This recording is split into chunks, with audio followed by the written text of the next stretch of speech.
What time is it? It's clobbering time! I am EC3. I am a man. This guy continues and continues to amaze me. I'm the greatest wrestler in the world. I'm pretty sure Ishii is held together by cement. I wasn't supposed to win championships and get to the top of every company I've ever walked into, but I have. This has to be one of the greatest matches I've ever watched in my life. Because the Bullet Club, we rule the world. WWE legend Chyna found dead at her home in Redondo Beach, California last night. Authorities received a call around 7:30 when a friend just hadn't heard from her in a long time and decided to go do a welfare check at her home. Found Chyna unresponsive. Officials arrived at the scene and pronounced her dead. They're investigating this as a possible overdose. Let's not forget that Chyna was a pioneer in the WWE. She was the first woman to participate in the Royal Rumble. In 1997, she transformed the female role in wrestling just from like a sidekick to a major force to be reckoned with. She was part of like the initial version of the Generation X. She was a real trailblazer and a pioneer in the WWE. And look, she had issues. Of course, she got into porn. I believe she released about 6 porn tapes later in her career. She did reality television, but there was also another side of her. She moved to Japan and was teaching English to people. So she was a very interesting, complex person. Obviously, she had her issues, she had her demons, but I think she should be remembered as somebody who really changed professional wrestling, a real trailblazer, a pioneer, and she'll be missed.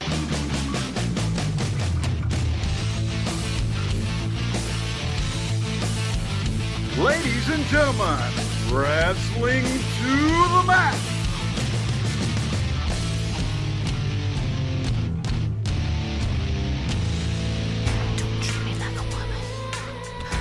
And your hosts, Gary Vaughn, Sean Garmer, and Paul Vieser.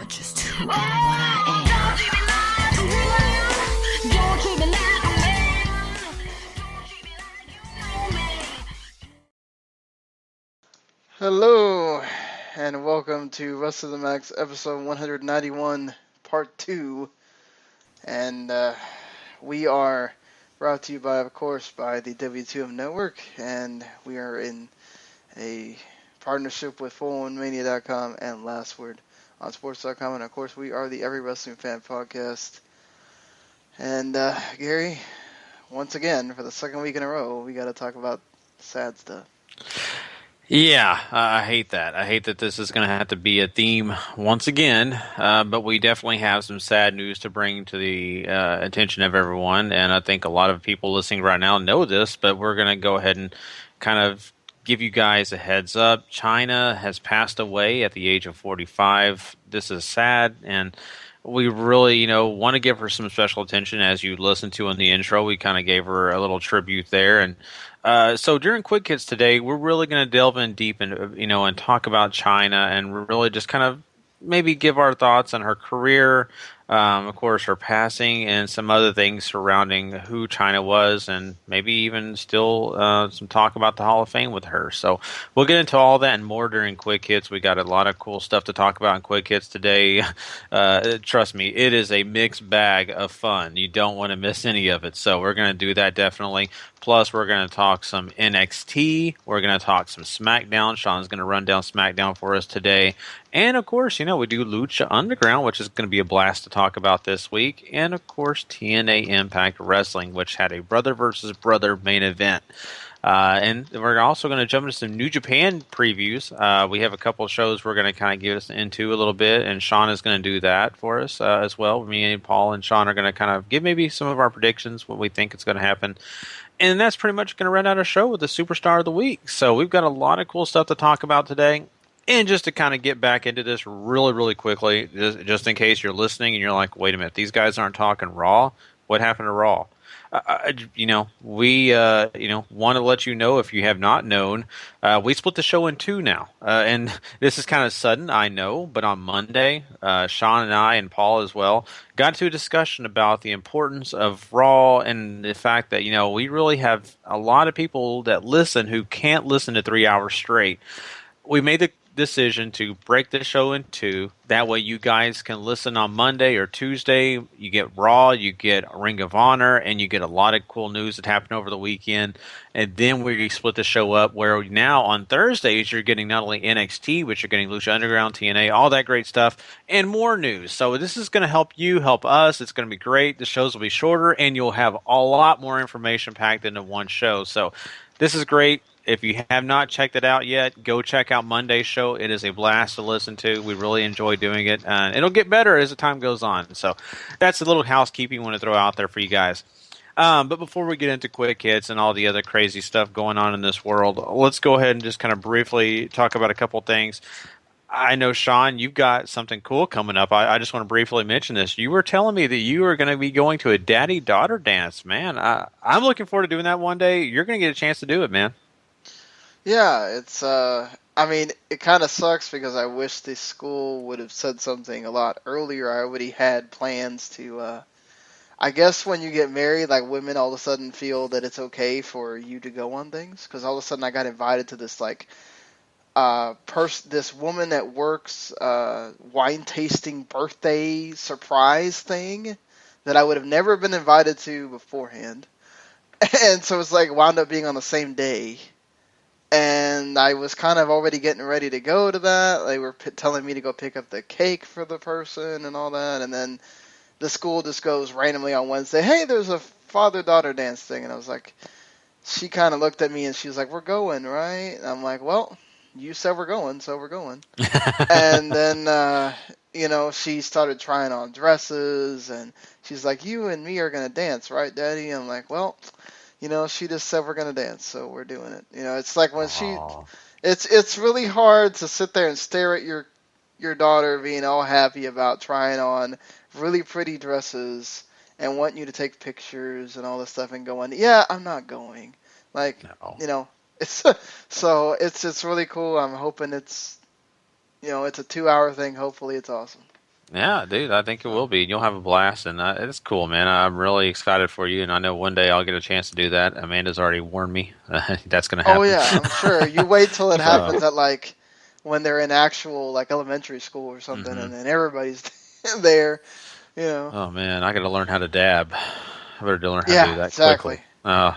Maybe I can learn from the Usos. But, that's great, and I'm excited for you, Sean, and Paul. I mean, on your side of the world over here, I know there's some things coming up pretty soon here that are exciting, especially, maybe from your interest point of view. I've been having a lot of conversations with the guys at work and around and some of their friends about this whole Civil War thing coming out with Captain America, and there's been so much different talk about Doctor Strange coming out. What are you most excited about? These movies are coming out pretty quickly now. It's getting close to the summer. I've read nothing but amazing things about Civil War. I'm super excited to see it. It'll be absolutely nothing like the comic book, but I think for what they're accomplishing in the Marvel Cinematic Universe, it'll be absolutely perfect for it. And everything I've read said it's Batman vs Superman, but better executed. And people were hard on BVS, but there was a good movie in there somewhere. It's just Zack Snyder couldn't find it.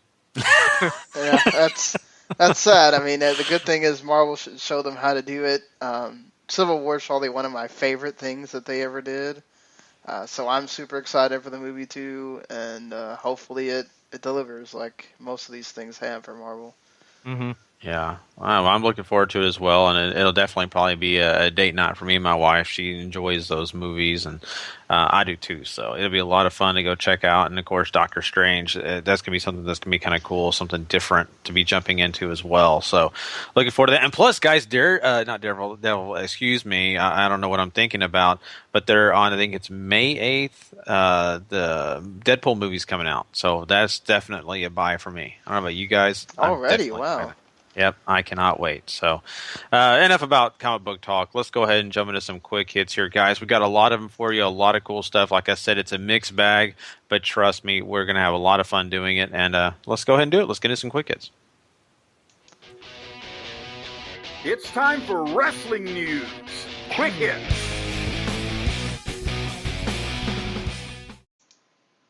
All right, guys. Well, once again, start quick hits off sad, and we've been doing this a lot lately, and I hate that. This is not a theme we enjoy, trust me. But here we are again. And, we just heard about the death of Chyna yesterday. And this is something that I think kind of took us by surprise, and it kind of did not, in a sad way. And I hate to say it that way because it's just the sad truth. But she has been taken way too early. Now, investigators are still working out the details of her death. And of course, basically everybody kind of figures overdose, okay? We get that. But still, it's a sad situation. You never wanted to see her in this light because, really, it's been way too much of a theme. We keep thinking that she's going to get over it, and she hadn't. So here we are, guys. I mean, give me your initial thoughts on the death of Chyna.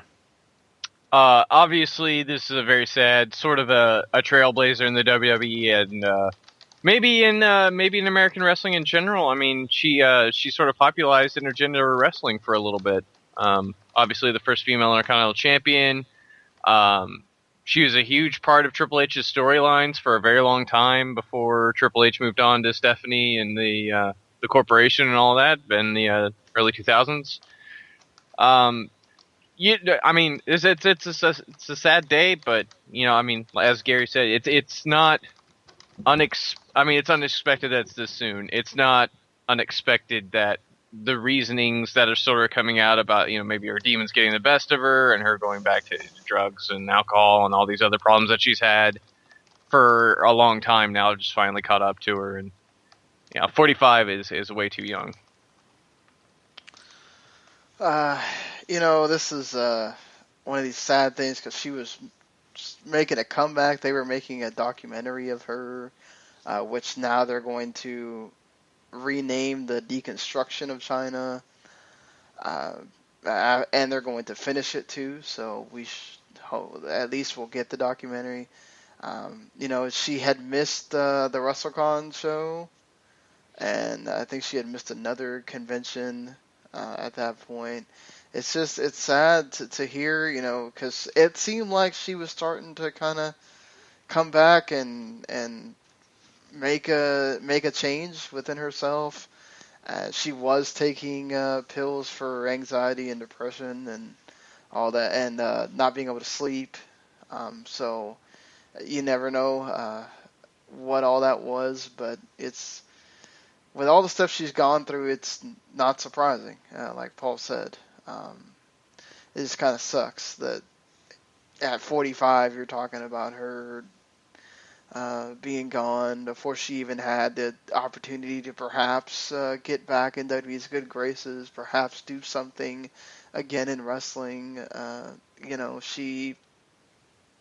WWE's talking about it everywhere, how she's a pioneer, all the stuff she did.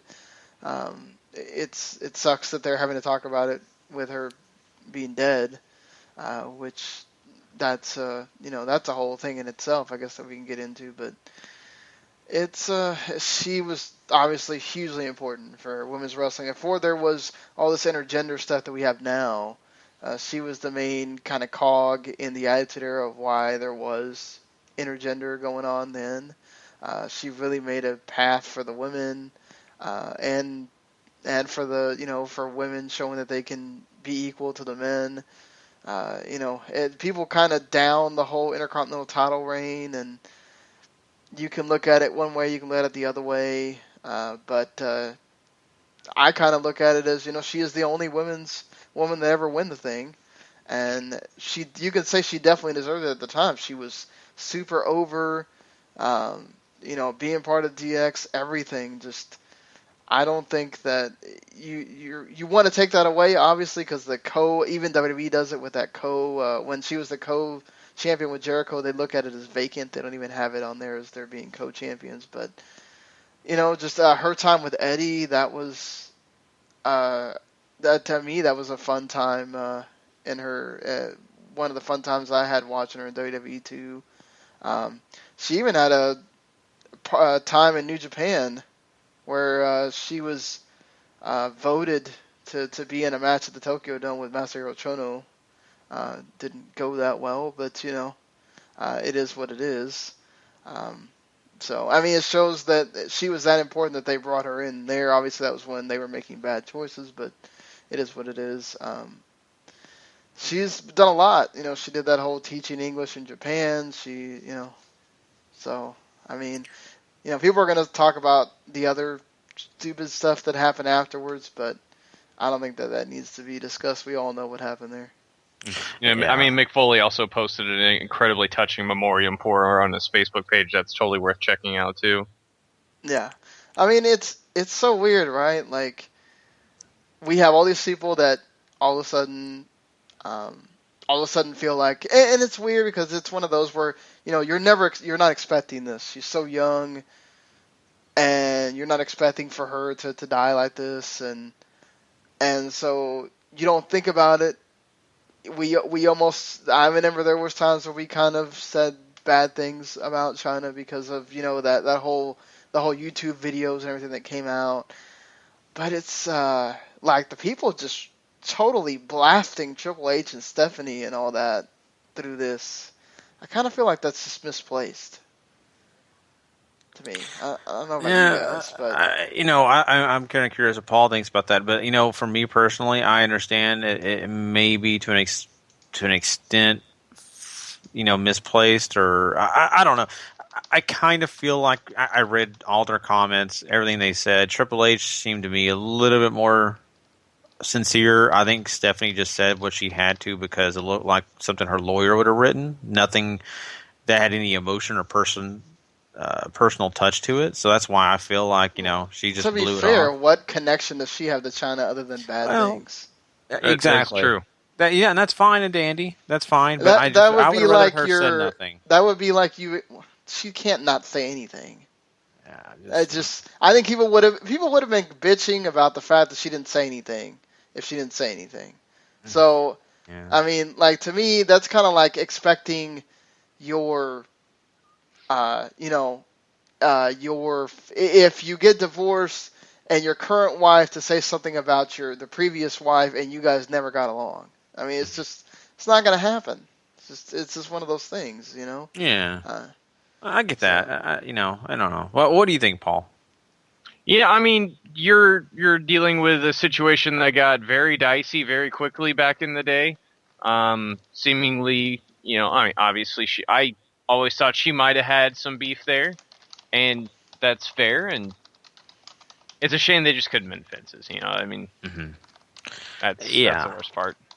It is tough, and I think when you see guys out there like Shane McMahon put a picture of him and her on his Twitter, and we're seeing many other people kind of do the same and just kind of briefly talk about what they thought about her, condolences, all that great stuff, and that's awesome. The sad thing is that it really makes me wonder how many of the people that are sending condolences actually have spoken to her in the last 30 days, 2 months, year, And it's probably not many. And it's not because she's a bad person. Trust me, from all the people that I've read over the last 2 days, they all talk about how funny she is, how kind she was. And, for everybody to have that same theme, she's got to have been a pretty darn good person and behind the scenes and just being a good person to work with.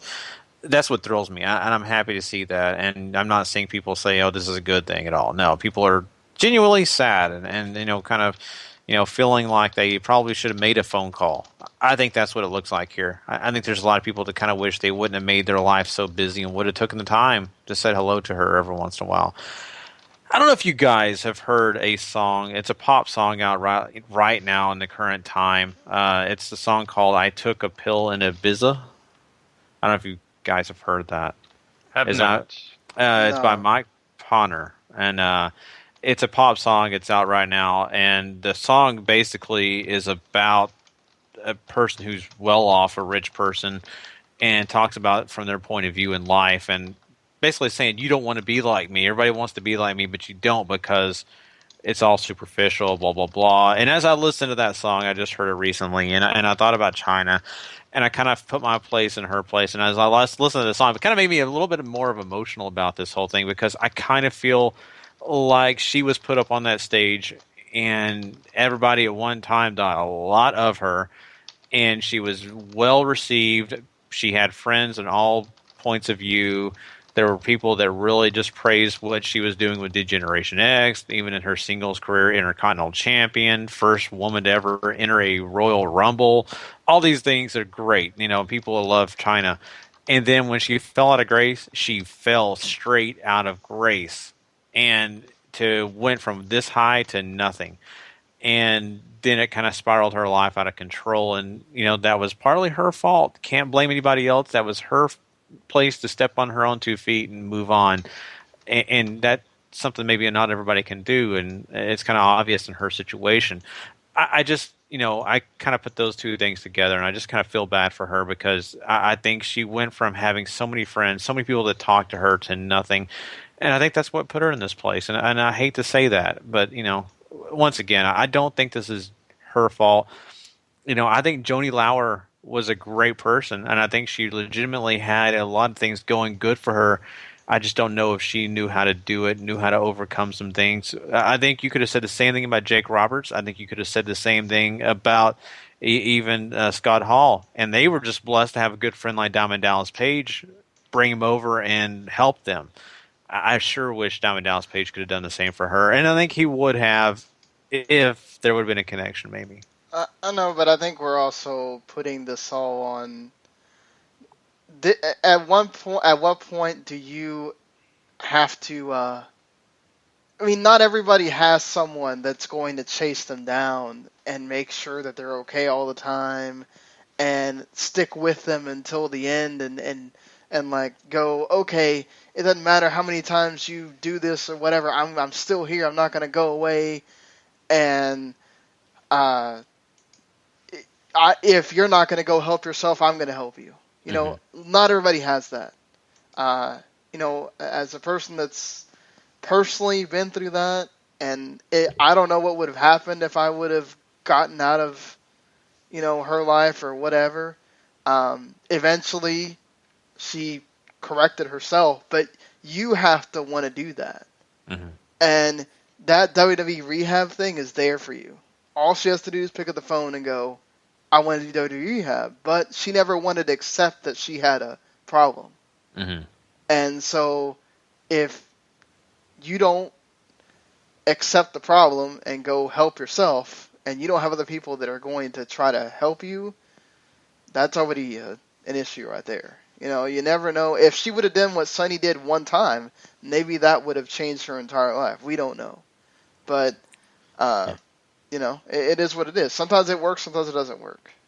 You're right. You're exactly right. I think blaming other people, the people that are just sitting here saying, "Oh, it's Triple H's fault, it's Stephanie's fault, it's WWE's fault, it's Vince's fault. Nobody went over there to make sure that Chyna was doing something." It's like, look, I mean, don't act like Chyna didn't go out and say a bunch of crap about Triple H and Stephanie. And look, maybe she's mad and it's warranted because of what happened. But there's a part where at some point you're going to keep bad-mouthing me. I'm not going to help somebody that's keep blasting me. It's just... No, it's no one else's fault but her own in that scenario, because you just kind of mentioned it in your personal life, and other people that are listening to this know people in the same situation, and you can only do it by yourself. And sometimes it takes everybody leaving you for you to do that. I mean, I've heard plenty of instances when people said I had no one helping me, and that's at one point when I knew I had no one around me, that I had to do it myself. When I had people that were supporting me is when the time I could support my habit. And I think that, this is the deal is, she probably still had some people in her life. I don't know. It's nobody else's fault. And I don't want to focus on the negative here. This is not really the big deal here. I do want to celebrate who she was and celebrate, and we're not. Chyna. I think we're just bringing reality to it. That just bringing two sides of the coin, that the people that are celebrating her now, just celebrate her. Don't go blaming other people. They played a role. She played a role in their lives too.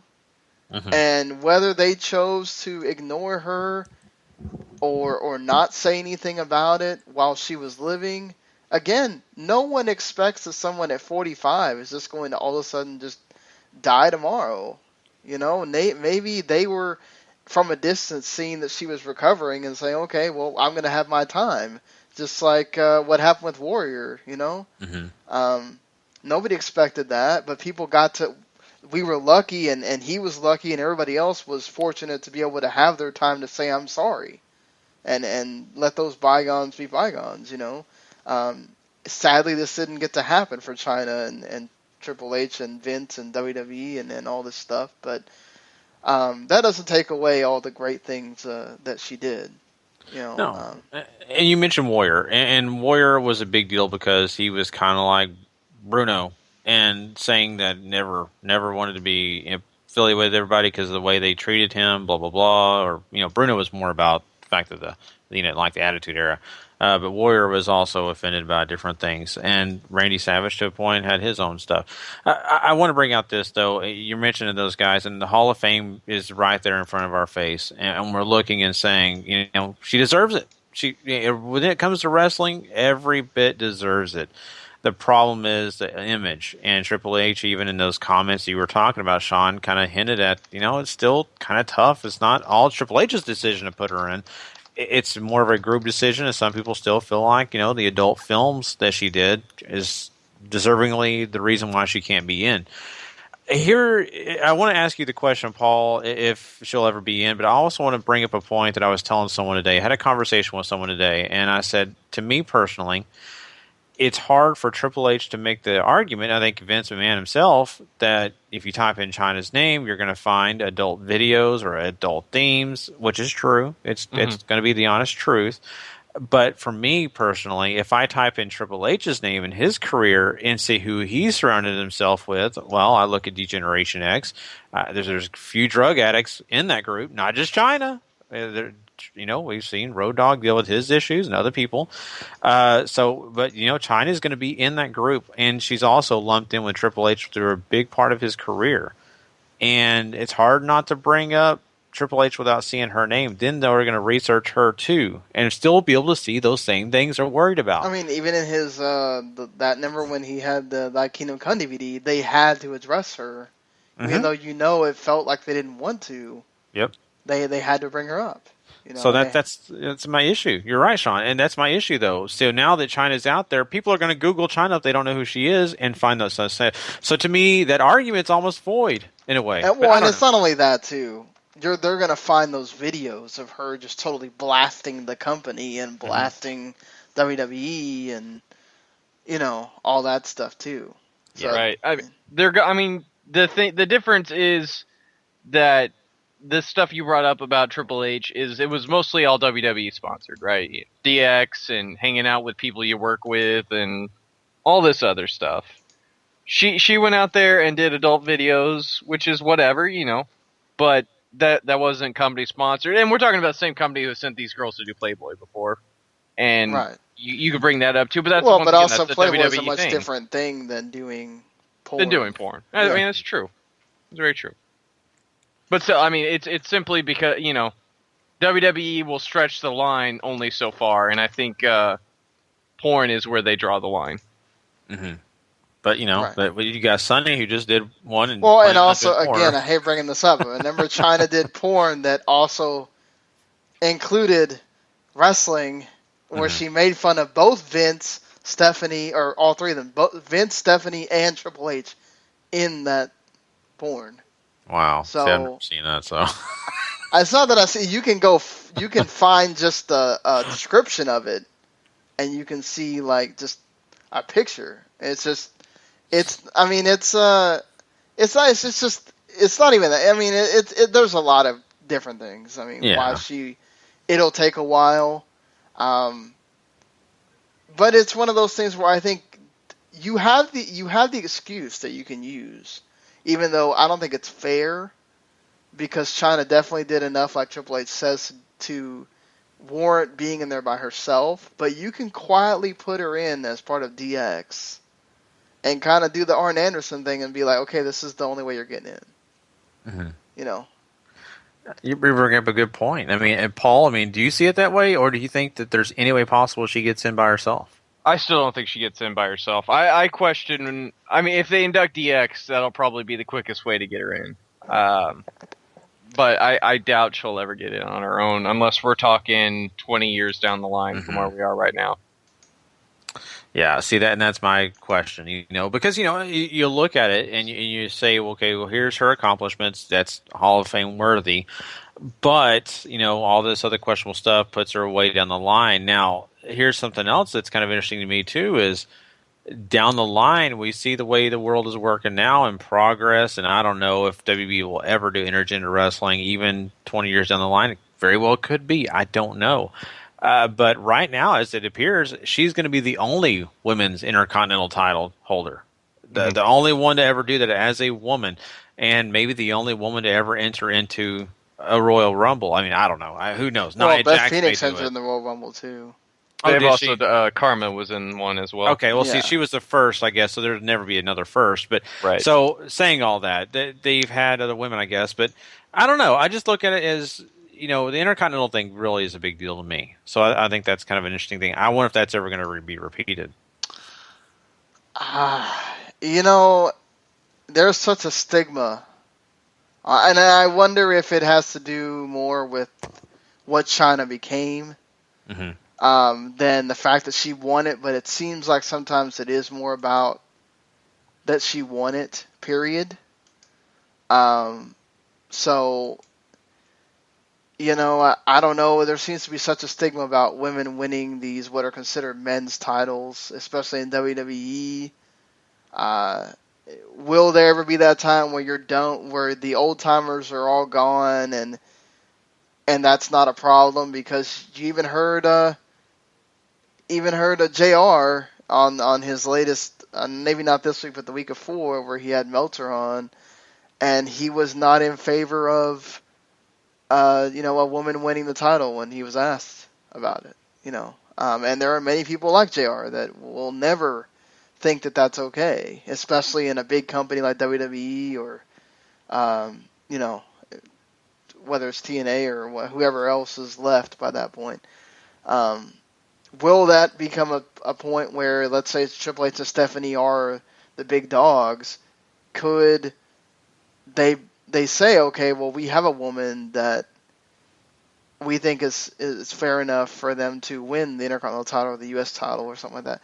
It just, I don't know. I just don't see WWE as a public company really ever doing intergender wrestling like that. No. Yeah. I never say never. I think when it comes to that, I think you could probably rule out that they would ever put the championship on a female. I don't think that will ever happen, but certainly intergender wrestling at certain times, I think they'll figure it out. If they figure it's something worth doing, then I'm sure they'll do it. Right, and there's nothing that says that they have to be, like Lucha Underground about it or whatever. They can. Right. They can make it all about the athletic part, and that they're just wrestling each other, and the best person win or whatever. Yeah, very true. So I mean, there's a lot that we could sit here and debate about that, but I just want to kind of circle back to the fact that once again, I think all of us are in agreement that what Chyna did was very impactful on the WWE, and I think in wrestling in general. And she really was a great person, and what happened to her was definitely untimely. In a way, I kind of find it, to be unfair, just because, I just don't think she deserved it at all. So, I mean, outside of that, guys, is there anything you'd like to say? Any last comments about, Joanie Laurer and what she meant? Probably won't see anything like her again for a very long time. So, hope she's found some peace in wherever she's ended up. Yeah, I think definitely, you could say Nia Jax, Beth Phoenix, any of these ones that have come after her with a similar body type, or just for women in general, but certainly for the bigger women to be able to come out and be that monster character, or someone that as a woman you fear, or anything, just to make those statements. And that's because of what Chyna did, and just her having like these memorable feuds with the guys in the Attitude Era, like her and Foley. that was actually like one of my favorite memories of her and Foley having that feud that they had, and her turning at WrestleMania 15 was such a huge deal. So I think it's one of those where I don't think we see that for a long, long time, if ever again. Yeah, she'll definitely be missed, and prayers, wishes, all hope and light, whatever you believe in towards her family. I mean, I think they deserve it. Her friends, everyone is hurting because of this, and I hope wherever she's at, she's in peace. So. All right, guys. Well, let's move on to some other news this week. And if you did not get a chance to check out Monday's show, which I do encourage you to, because there's a lot of news over in that show that you don't want to miss out from this past week.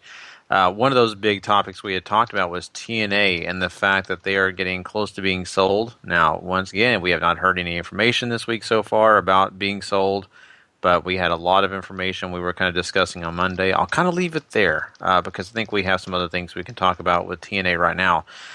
One of those is the fact that they're kind of doing some things with the TV deals, and they just got a new TV deal with FX in the Middle East. And this is kind of interesting because, they've been surviving really honestly on some of these TV deals that they've had over in the foreign markets. Now, is not helping them succeed in being, above water financially, but it is helping them. What do you think about this? Is this just another way to help them kind of keep going? Absolutely, it is another way to help them keep going. I think that's the biggest draw for TNA if you want to buy them, is they have all these incredible deals overseas that you could really capitalize on and create a world brand very quickly, or at least a recognizable brand very quickly. So, I mean, certainly, I think this helps the sale if that's where this is going. And, of course, it helps TNA in the short term, too. Obviously, it's another avenue for revenue and all that good stuff. Yeah, I agree. And it's going to be kind of interesting to see, what other kind of deals they make and, how this progresses and, whoever does end up buying, or maybe they don't get bought out. I don't know. We keep saying they are, but you never know. Maybe they don't eventually get bought. Maybe Dixie finds a way, and she's trying to right now. She's currently making things work. We'll see. But we also. I just don't see it. I think they have survived so long. If they survive, it's going to be with somebody else running them at this point, I think. It's just the question is, who will it be? Yeah, I mean, who will it be? But it's just like, you've got no money. I mean, this other company is having to pay for your TV tapings right now. Just like, if she was going to find an investor that was going to keep her on, and I'm sure what happens is that they talk about her. Other people, when she approaches them, they go and talk about her. And they say, well, she's kind of been the reason why this company is where it is. And they're like, well, okay, no, we're not going to let you run it.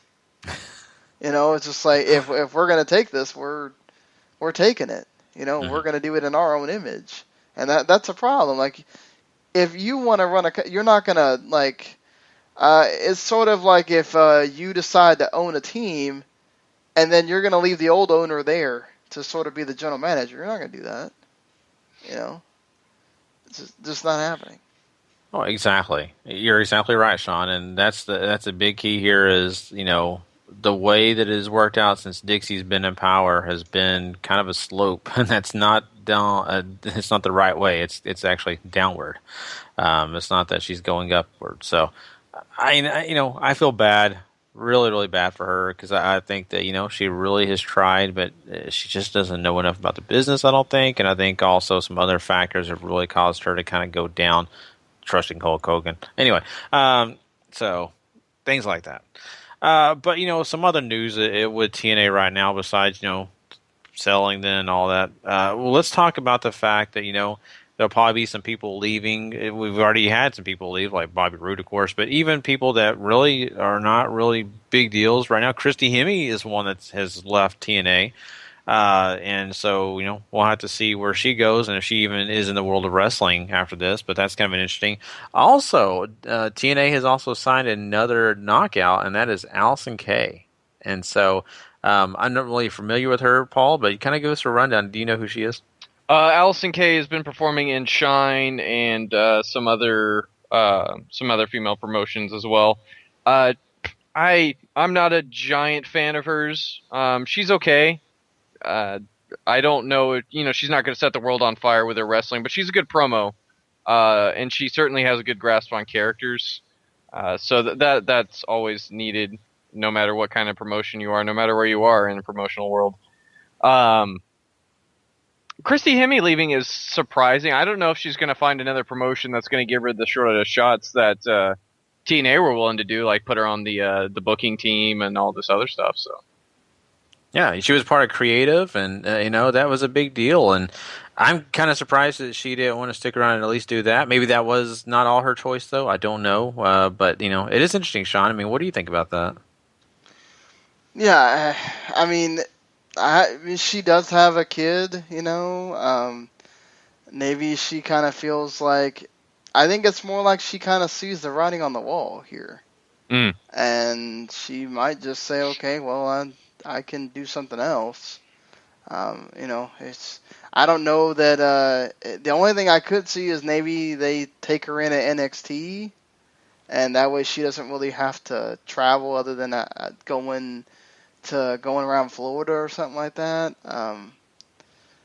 Other than that, I can't see her really wanting to do a whole lot. I mean, Lucha Underground is kind of set. I mean, like you said, there's not a whole lot of people out there that are just going to give her this opportunity. If she even wants to stay in wrestling, that's the only thing I can think of for her. Mm-hmm. Yeah, it'd be interesting because the fact that she's been a part of WWE, but really is there a place for her? I don't really think so. Not right now.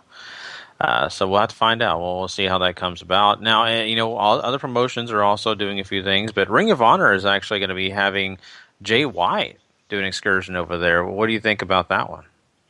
Super exciting. I was hoping, we would get one of these guys, and Jay White, I think, fits in perfectly with Ring of Honor. Not to mention, there's so many great matches you can have there. ACH, Jay Lethal. I think him and Adam Page could probably work something wonderful. Dalton Castle. The matches go on and on. Jay White will certainly find a good home in Ring of Honor while he's over here learning. Yeah, I think this perfect spot for him, other than going to Europe or to be with Rev Pro or something like that. I think this would have been the best spot for him. He's already kind of loved over here by this audience.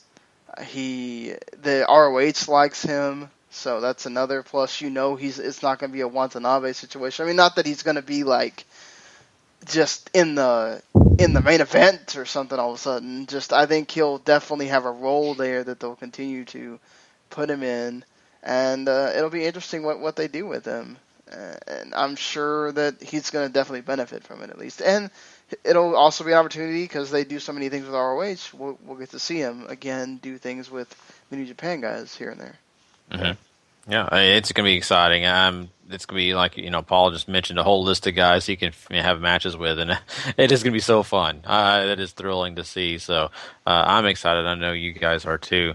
We also have other guys that other promotions are wanting, and one of those guys is Will Ospreay, a hot commodity right now, especially what we've seen him do in New Japan and other places. And wow, New Japan really wants him. They would love to have him, full time over there. But we also have WWE kind of interested in having him being a part of the global series, the Cruiserweight series that they got coming up here. So I don't know. What do you think is going to happen with this situation? I think it just depends on what Will wants to do. There are obviously so many different ways to succeed in wrestling right now. Indie wrestling is hot. It's coming back in England. I don't know if he wants to continue to be part of that. Certainly with New Japan, he could still do some work in England as well as work here in the States with Ring of Honor and all these other promotions. If he wants to do the WWE thing, then obviously that's not something to take lightly. Obviously you're going to have to commit. He's going to have to move. He's going to have to do all these other things. And I mean, obviously the stage that he'll be on is the biggest you can do, and I think it just all depends on what he wants to do. If he wants to stay in England and all these other places and work the world, he can certainly do that. If he wants to, get the big stage exposure, then, the Cruiserweight Open is waiting for you, my friend.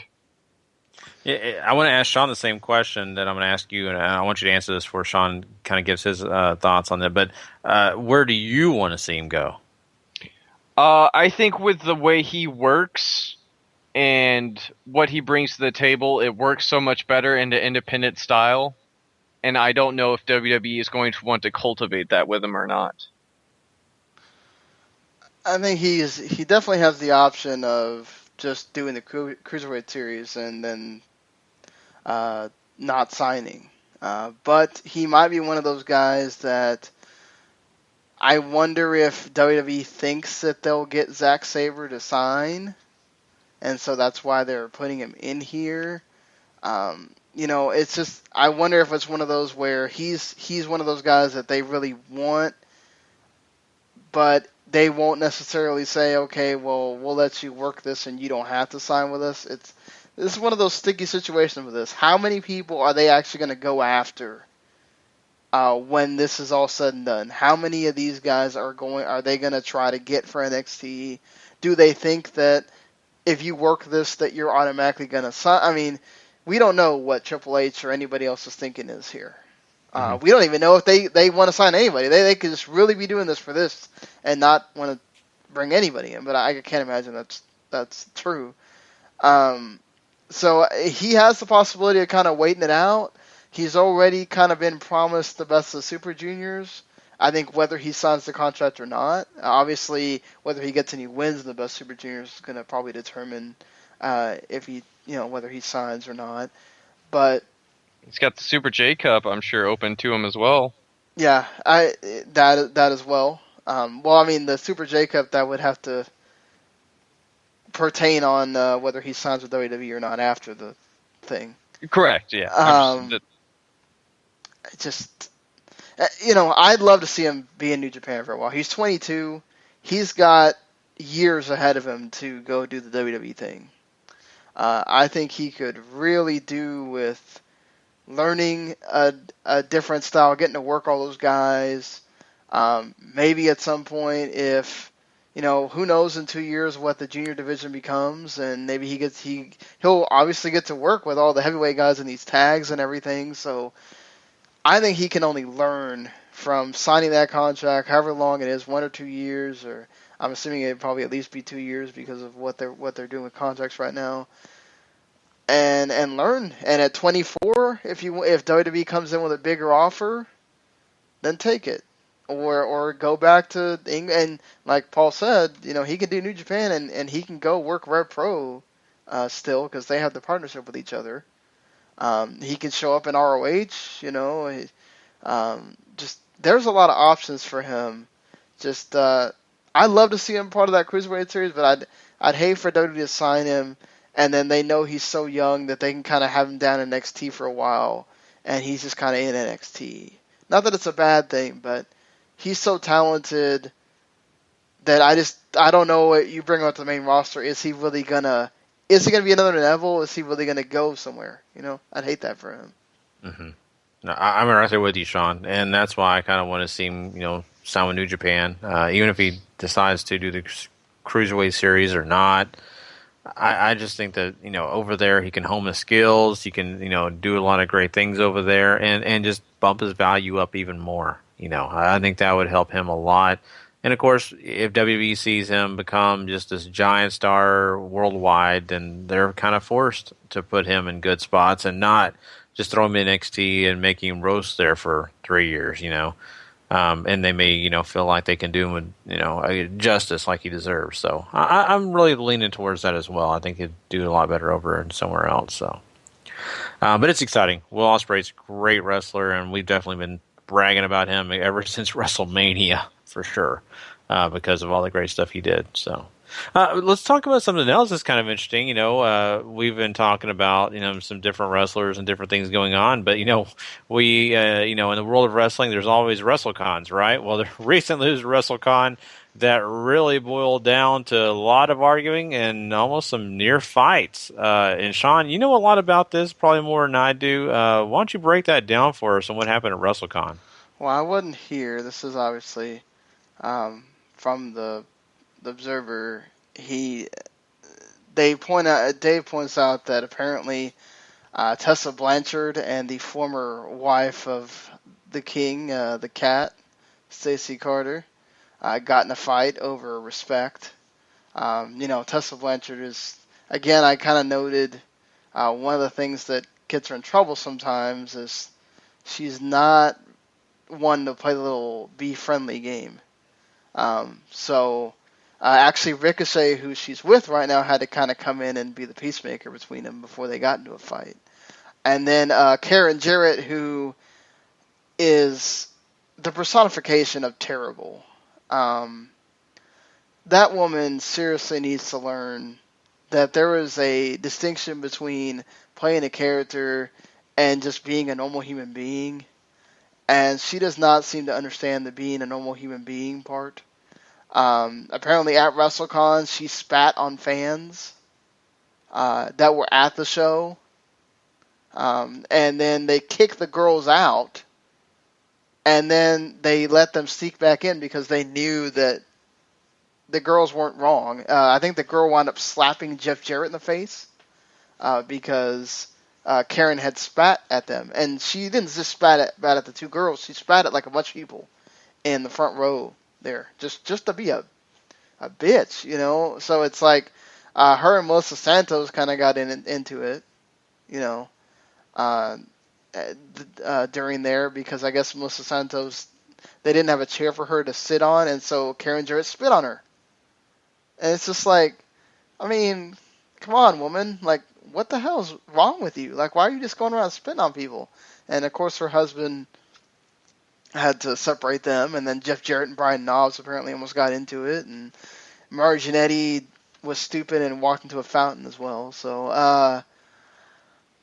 I don't know, but this is why, Karen, who was it that was, whoever was with, there's somebody that I kept saying is the new Karen Jarrett, or whoever Karen Jarrett's trying to sort of be like. She's worse than whoever it was, but it's just, that woman is stupid. Oh, yeah. Seriously. Oh. Oh no, Reby. Reby's basically trying to be her, and like, I just, I don't know. I'd hope Reby has a little bit more class than that. Oof. Reby has a bad character on her too, but I'm just saying, like, it's just, it's a mess, and I get playing a character, but like you said, Sean, if you can't break away from that and understand, the difference, you've got some issues. And I mean, this has got to be one entertaining, but one kind of, and in a way, annoying WrestleCon. I mean, Paul, this is kind of funny to me because there's all sorts of WrestleCons, but this is the first one that I've heard of that, man, it seems like everything's this is the one that happened in Dallas. Yeah, I'm assuming this is the one that happened in Dallas, which, if so, that's unfortunate, because I heard that event was actually a really good time. But, I mean, you hear stuff like this all the time in wrestling. It's that petty political BS that, unfortunately, has come along with the business, and, not everybody is smart or willing to deal with people or all these other things. We all have flaws, and, you always hear about the wrestlers having the worst ones. Mm-hmm. Yeah. Apparently the hotel actually put up a no horseplay sign, but that's when Mari Jannetty decided to walk into the fountain. So. Wow. Yeah, and having to bring a security guard just to watch these wrestlers and make sure that they're not messing things up, that's pretty sad. But that's the world that you at least they're bringing the old school back, where the wrestlers are just getting fights and be silly. Mm-hmm. Hey, there you go. Oh man, back in the day was terrifying. I couldn't imagine. Oh, But this is just the story we wanted to bring it to everybody's attention. Like Paul said, this kind of does happen every once in a while, but I just have not heard about so many different things going on one WrestleCon. Jeez, wow, what a crazy people. WrestleMania weekend had those kind of events going on, lots of them, lots of superstars around the Dallas area, and of course, one of those was a guy that was a guy who lived around the Dallas area for quite a while, especially in college, and that's Stone Cold Steve Austin. Of course, he's going to be at WrestleMania, and he was there. And, he had already kind of came into WrestleMania a little bit injured with a shoulder injury, kind of rotator cuff, but he did not really mess it up until he got into that match you all saw him in. When he threw a punch at Rusev, he tore his rotator cuff completely. So that really messed him up. It's kind of like a Sami Zayn situation, right? Very funny that just one thrown punch and there he goes. But he got through it and dealt with the pain. But man, this just goes to show you, man, these old guys, they're not, in shape anymore. This seems like it could be a dangerous situation for these guys to be involved in these kind of matches. Austin's been in not terrific shape for a while, I feel like. Yeah. He's just one bad breakdown, I think, from being unable to walk, is what it feels like at certain times. So, obviously, it really sucks. I'm sure it hurts like hell, but, you didn't have to do it. Mm-hmm. No, but people it's so weird. Matches. It's so weird. He can come in and do a stunner to somebody and nothing happens, but he throws a punch and bam. Yeah, I know. It's amazing. But, it's a freak thing, I think, sometimes. Now, he came into this a little bit injured already. So it's not like he didn't know that he had to deal with it. But, like anything else, he got into the mood. He was ready to go out there and bust some heads. And I think he just got so into it that, hey, he wasn't taking care of the shoulder probably like he needed to. It happens. It's whatever. But it just kind of shows you why you're not seeing some of these other wrestlers that are legends get into the ring, and why maybe WWE doesn't want them to, because of these type of situations. Because if they get injured on their watch, then they're kind of responsible in a way. They kind of feel responsible, if nothing else. So yeah, I wonder if Vince was like, "Oh, damn it! I got to pay for that Austin surgery." Just like, sure, he has an account just labeled Austin surgeries at this point, but yeah. It's so funny, like, and Sean, I was talking to Sean earlier about this whole thing, but it's so funny to me because I used to be a big listener of Stone Cold's podcast. I do every once in a while still, but, for a while there was kind of the same old thing. And as I listened to it, it was so funny when he started doing the Broken Skull Challenge. It was almost like this guy went from just being a regular guy doing movies to all of a sudden workout machine. Like, that's all I talked about was diet and working out every podcast. It was almost like murder in my head because that's all he would talk about. But I think he also had that not maybe midlife. And it was like death to my brain, but it was a situation where I kind of felt like, that he was trying to overcompensate for him being older and proving a point that, hey, I'm just as tough as these guys out here. The problem is he's 50 or getting closer to 50, and the guys on the show are 21, 22. I think he needs to understand, hey, I'm not a young cat anymore. So it is what it is. But I just kind of, worry about guys like that, But, we have some other interesting news on this show, and this is something that's interesting, and that is Monday Night Raw and their ads. And this is kind of interesting because of the fact that we all kind of assume Monday Night Raw being 3 hours, they are making bank, and which they are to an extent, but it's not the kind of bank that you would assume that they were. Apparently, on 30-second ads, they're making $10,000 on those. $10,000. Compared to what we saw recently with a big UFC fight on a Saturday night, which was getting $100,000 for every 30 seconds. Wow, that's a big difference. I hate that comparison. It's such a dumb comparison. It is, and the UFC's not on Fox. But also, we're talking about Fox. Yeah, exactly. We're talking about big Fox here. Mm-hmm. Network Fox. That's a really bad comparison by Mr. Meltzer to just throw out there. But I mean, it obviously, if you look at whatever TNA or Lucha Underground or all of those guys are making, it's horrible. on ad revenue, but I mean, it's wrestling right now. It's down for wrestling. Everything is.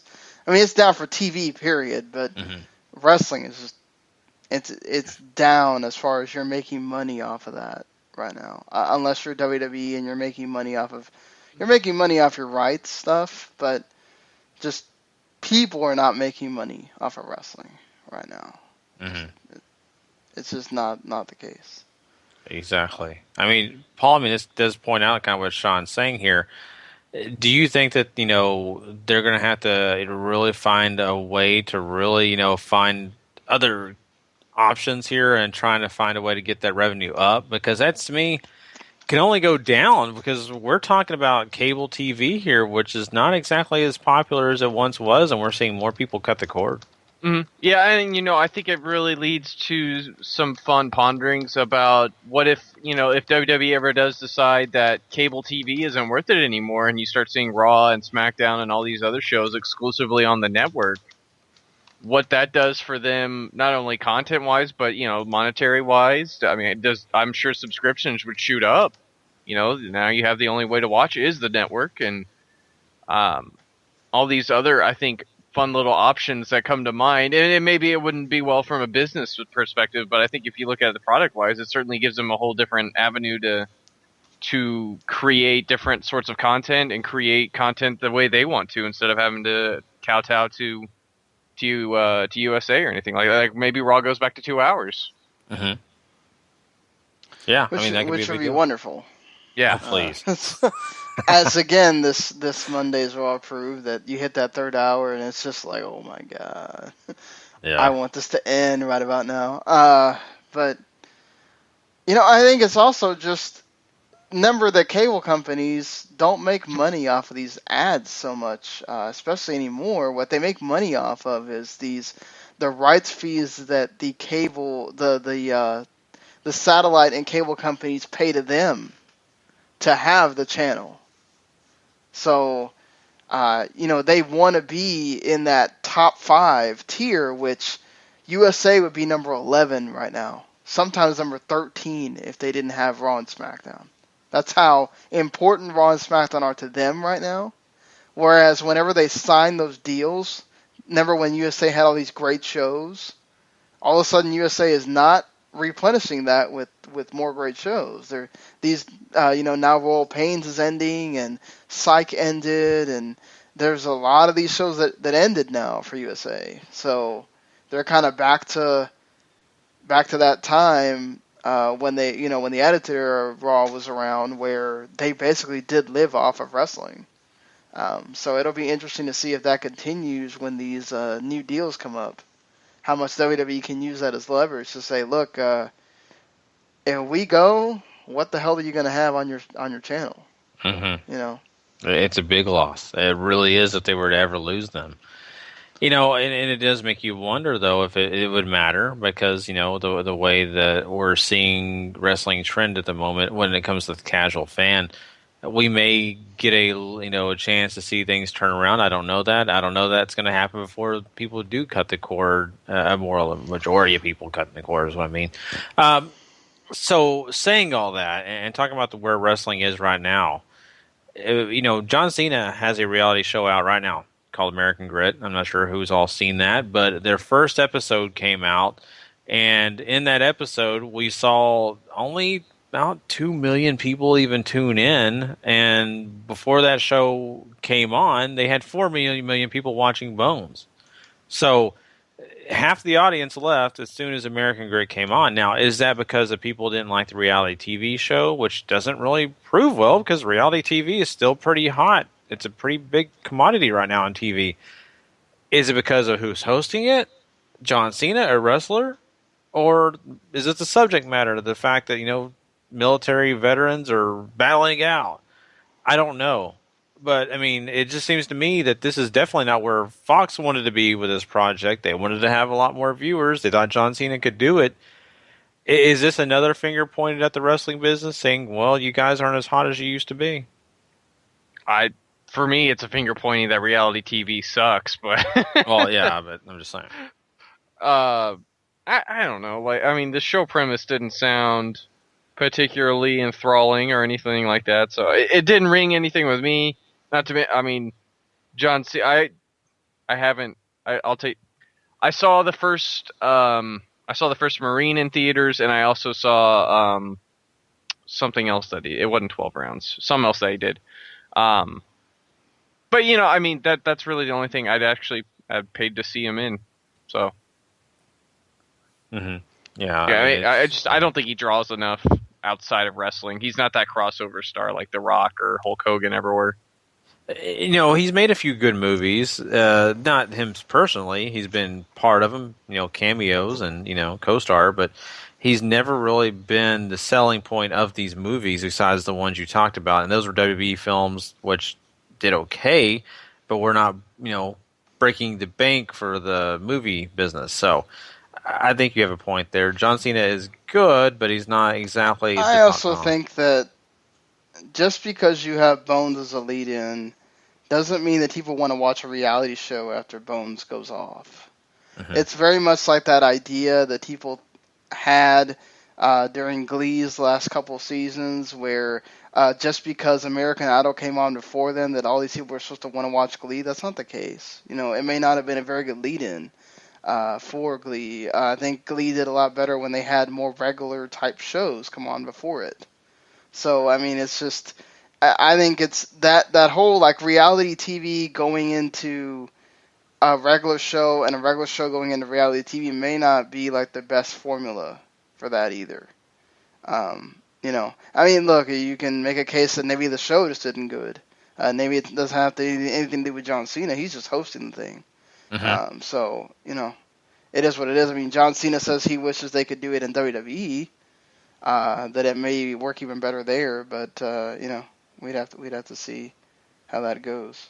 Yeah, you're completely right, and we'll have to, you know, see how that goes. And you know, John Cena just was awarded with the Legacy of Achievement award by the USO, so you know the guy's still doing things. He's still, you know, making WWE proud. It's just the fact that, you know, we wonder, you know, is the shine of John Cena not there like we would think he is? And, you know, can he be a major player? And I don't know. The Rock is right now. He's been the guy for a while, but, you know, John Cena may not be at that point just yet, and he may never be at that point.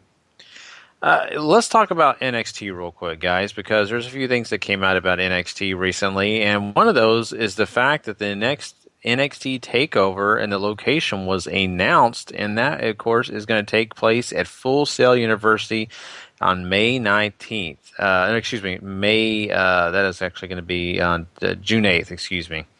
And then, of course, the tapings are on June 9th. But, you know, that's, you know, really great. NXT is going to, you know, of course, do a big show at the place that they call home, and that's Full Sail. I think that's great for their fans. You know, they don't have to be like, man, we never get anything. Well, now they do. They get their show back in a way. So I think that's great and very cool. So that's kind of what's going on with NXT, you know, and of course, you know, they... Looks like they're going into the 2-month cycle for a while for those. Because you had WrestleMania, you're going to have this show, and then you're going to have SummerSlam TakeOver. So, at least for a little while, we're going to have 2-month TakeOvers. Which, honestly, I think that they really might want to consider doing that because we're starting to see NXT TV starting to kind of drag. Where it's like, it's obvious now that these NXT TVs are just building to takeovers. Mm-hmm. And they don't necessarily a lot of these NXT TV shows kind of just are there. And they aren't I don't think they're as exciting as they used to be. Well, I think the philosophy changed, obviously, when you have all these takeover events are certainly these much larger deals now than I think maybe WWE ever thought they were going to be. Because, I mean, you look at the matches you've had on them, you look at all these other things that have happened on them, and like they've set a very high standard. And so I can't blame them for making because I think it does a reasonable job of building still. It's just slower. I don't know if every fan's going to be a part of that or you know, a fan of that particular style, but it's certainly something that gravitates towards older wrestling fans for sure. Oh no, I agree with you. I think, I mean, and you know, they still have the squash matches and all that stuff. It just, I think, and at the end of the day, this is still developmental. Mm-hmm. But if you're going to do that, I think that whole having 6 a year is not the worst thing in the world. And just kind of having that set 2-month period for them. I think it works better now too with how big the roster is getting. You give more people a time to shine on these larger shows going this route. So yeah, very well. And I think it's going to be cool. I mean, whatever they decide to do with more takeovers or less. I mean, I just am glad that they're doing them, and they're going to be big deals. Of course, love it. With the WrestleMania and of course SummerSlam tie-ins. I think that's great, and of course doing them various times during the year. And of course they have other great things going on in NXT right now. NXT just got a new champion, everybody. That's right, Samoa Joe is the new NXT champion. They happened at a house show, which before the show, Paul, you made a comment about that. That's a really good thing, isn't it? I think it's a really neat idea. It makes people want to go to these house shows. It makes you think something could happen, and that's something WWE used to do way back in the day. They used to do title changes on house shows, and every once in a blue moon, and it keeps people wanting to go to those things. Yeah, I agree. I think this also, the way that they set it up where they didn't have Finn show up on those Access tapings, I think that allowed for them to do something like this, and I think it's cool. It gets people talking. You got to remember what NXT is geared towards. The network, the internet fans. These are the people that are going to be paying attention to this kind of thing, and it's going to have them ready and really wanting to when they get done with these Access tapings, what's going to happen after that? I mean, how do they address that on this show that's coming up? Because I'm sure they're going to have Finn and Joe both cut promos about winning and losing, and they'll have to show those on this next NXT that happens on Wednesday. If they even do, they might ignore it and just wait till whenever they do the tapings again. But just we'll have to see on that. But I just think this is great. I think it's cool to finally have Joe as a champion, and like you guys kind of pointing out, I think it's great because it makes these house shows very important. You in house shows you also get to see some of the new gimmicks, like this new tag team gimmick that's out right now. The Authors of Pain. We have Sonny Dinza and of course Zim Slimani. Both those guys are a tag team that are that kind of big guy tag team, but they've got this really cool gimmick going on, and that's something I think can also happen at the house show. So of course I'm really unfamiliar with those guys. I don't know if you guys know them, but I just don't really. Never heard of them. I'm assuming they're guys that WWE has picked up at some point and been training for some time, and here they are. Yeah, so we'll have to see. This looks cool, though. I think their gimmick is kind of neat. They got to be the developmental guys. Yeah, probably so. One guy that's not a developmental guy, but even though he is a part of the NXT roster, is Nakamura. We all love Nakamura, think a lot of him. But, the name of his finisher had to be changed, and it's because of the fact that, his original finisher is actually the name of a clothing brand here in the U.S., so they couldn't use that. So they've actually had to change it here. And, to me, it's kind of funny because of the fact that, I guess coming into this thing, it was going to happen. And we kept talking about the name change. He going to keep his name. But, of course, he was able to. They found a way to do that. But they couldn't keep the Baume. I can never say it right. Baume. See, that's why. I think that's a bunch of whatever. I think it has to do with what that name means, but whatever. Well, it means he killed him. They're not going to have a finisher that means he killed him.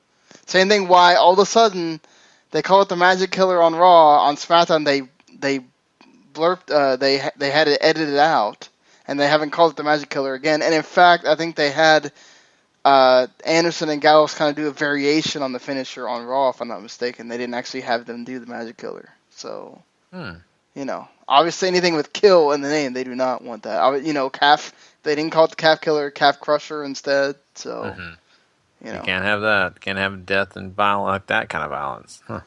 I did find it interesting that Cena did an interview where he says he really misses the blood in wrestling. Yeah, that's a good point. Yeah, I never would imagine that's the guy talking about missing blood. And he misses the curse words too. He says that made the show better. Well, he also pointed out that he's a 38-year-old man, and that's his demographic that wants to see that. So, yeah, hey, there you go. You know, people think that he's this guy, like, that he really acts this way of really going towards the kids when he's not in character, and it seems like he certainly does not. So that's why I love Cena on Total Divas. He's like a total dick on that show. It's funny.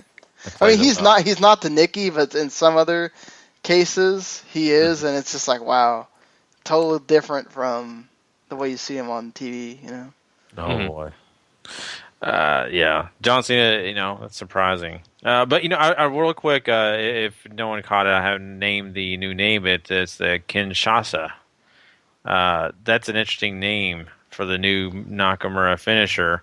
I wish I knew what that meant. Sean, we talked about it when it first happened, that it has to do with the which the whole thing with the Bomaye has to do not only with Inoki, but it has to do with Muhammad Ali, who, when he went around in Zaire before that fight with I think it was either George Foreman or it was the Rumble in the Jungle, the big one.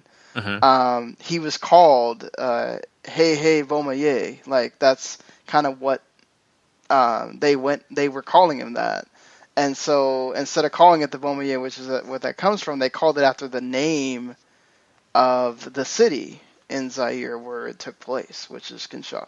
So yeah, okay, that's pretty cool though. That's kind of neat. So it kind of keeps the same origin, sort of. Okay, cool, I like that. That's solid. So, well, we have one more thing that we really need to kind of talk about, and we talked primarily about this on our Monday show. So, go check that out for sure to kind of get the full aspect of this entire story, the whole thing. But we have some news on Octagon and the things that are going down with him now. Just to kind of preface this, he had a problem with a guy called Octagon Jr. And this guy really was not affiliated with him at all. That this is a AAA thing. They haven't any signing. And, of course, Octagon has to show up and mess things up, even pull his mask off. So it gets us to a new point, and kind of an update. He's actually got another Octagon of his own coming out. So I guess, Sean, he's basically kind of doing this to kind of prove that, hey, he was the one that determines where Octagon goes and what the legacy of it is. It's exactly what he's trying to do. Even though AAA owns the name, he's a 55-year-old man that obviously you're getting to that point where wrestling is not going to be very prevalent, even though in Mexico, these guys sometimes wrestlers are like their 60s and even more. He's trying to name his own hijo the Octagon, which he claims he has 3 kids, but people are saying he only has 2 twins with this other woman, and that the third kid is not real, and that he's actually just naming this Mexican indie wrestler as Octagon Jr. or El Hijo del Octagon, whatever, so that he can try to block Octagon Jr. from doing anything. But really, all AAA has to do is go, hey, remember we own that, right? So you better stop, or we'll make it so you can't work anywhere. So, and we'll also block your little, whoever you're calling El Hijo del Octagon right now from working too. Very interesting that they've already come out, and he's already revealed himself as being an adulterer. So I can't wait till AAA comes out with all these nasty stories about him, which that's what they're threatening to do.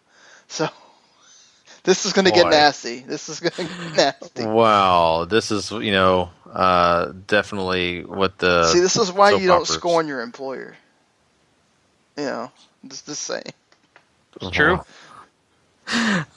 Mexican soap opera. You don't need one. You just go and watch this, right? Yep. So. Oh, I should note, when I made that mention about the AAA show being on the Fight Network, that's that English fight AAA show that Court Bauer is actually kind of producing, and it has the Ugo Savinovich doing the voiceover or whatever. So you're not watching like Spanish AAA and not understanding what's going on. You're actually watching like the English, sort of like the New Japan on Access version of AAA. That's what you're getting. And they're actually trying to figure out how to get New Japan on Access on Fight Network too. So they might have like, and they're trying to get CMLL on there too. So they might get like 6 hours of wrestling programming or even more on there before it's all said and done. So if you live in Canada, man, you're getting a great deal right now. Oh, yeah. Wow. That is pretty sweet. Stephen Randall, you are lucky. So that's right. But this whole mess with Octagon, it's a continual story, and we'll definitely catch up on it. But there is one last note we're going to make before we move on and talk some NXT and what happened this week on NXT, and that is the fact that we haven't seen Bray Wyatt around. And the reason is because he has a pulled muscle, guys, and he's not going to be in the ring for another 4 to 6 weeks, it looks like. So, it looks like the Wyatt family is going to be backed out of storyline for a while. We haven't really seen him as of late, which is understandable because of this situation. So, if you're wondering where Bray Wyatt's at, or maybe where the other guys in the family are at, they're on hiatus at the moment. I'm sure some of these guys are wrestling, maybe dark matches, maybe doing some live events, but Bray Wyatt, of course, isn't, and man, poor Luke Harper is going to be on the shelf for quite a while. So this is a sad situation for the family. Yeah. Until Eric Young shows up and all that. So. Oh, God. Good God. Stop mentioning that, Gary. Jesus. I'm praying and hoping it takes place. Anyway, we'll talk about more about Eric Young later in the show. We'll have to pray against Gary. My prayers. But anyway, guys. Okay, we should probably do SmackDown before we do NXT. Okay, we can do it. We've been talking, and just to preface this, once again, we're kind of splitting up the shows. We're kind of getting an idea of what we want to do since we're splitting up the shows. And Sean has a great idea. He would like to do a SmackDown segment here, just about 5 minutes, kind of give you an idea of what happened on SmackDown. And, of course, we'll have music for this next week. But right now we don't. So, Sean, go ahead and break down SmackDown and what happened this week.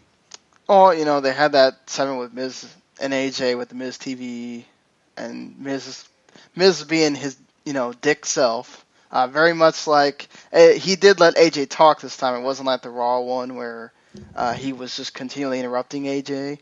But they did do this great part where, Maurice kind of gets involved and sort of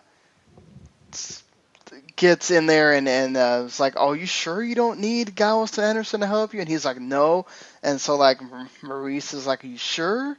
And then, Maurice just gets all turned on by The Miz and tells him that he's hot and whatever, and they start making out randomly in the just in the segment. And then when Miz turns around, AJ decks him.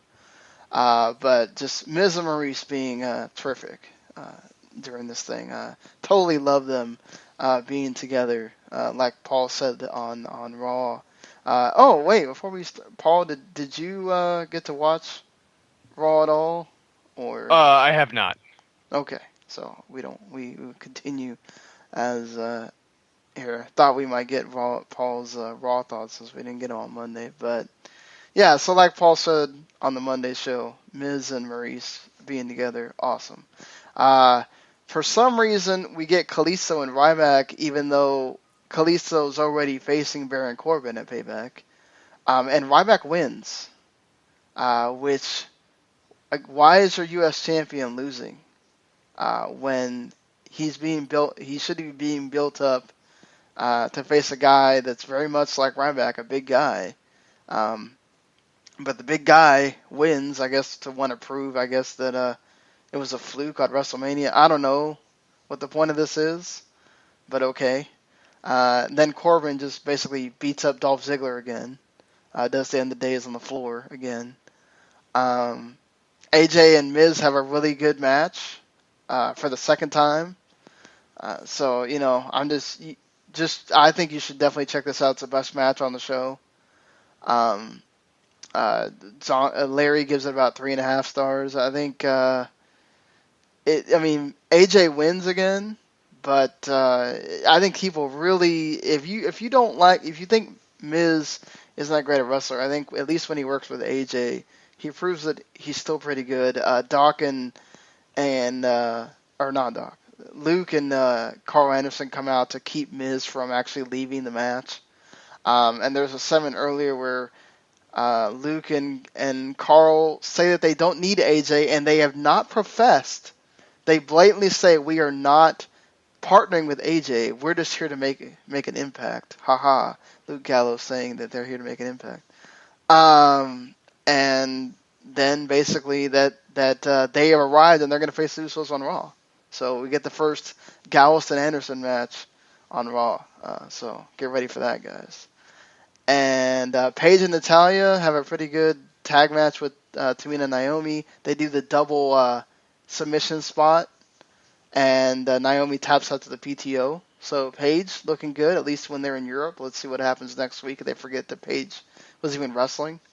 Now that they're back in the States. Enzo and Cass and the Vaudevillains have this funny segment where Enzo and Cass come out to do their thing, and then the Vaudevillains come out and basically make fun of them for not speaking good English. Like, Simon Gotch is like, it's not how you doing, it's how are you doing. And I think Aiden English says that everybody's all tired of their crap, and Enzo has good comebacks and stuff, so it's pretty fun. Truth and Fandango have a match. And literally it's just, and Goldust is a special referee. And literally it's just them dancing almost the whole time. Magical. There's a part where they, Truth grabs Goldust so he can do the, that old arm thing where you move one arm and then the other guy's, you're supposed to move it to the other arm. And so he does it so Goldust does it, then he moves it to Fandango, and then Fandango does it back. And then Fandango starts dancing and grabs Goldust's hand and puts it up to his chest, and they both start dancing with each other.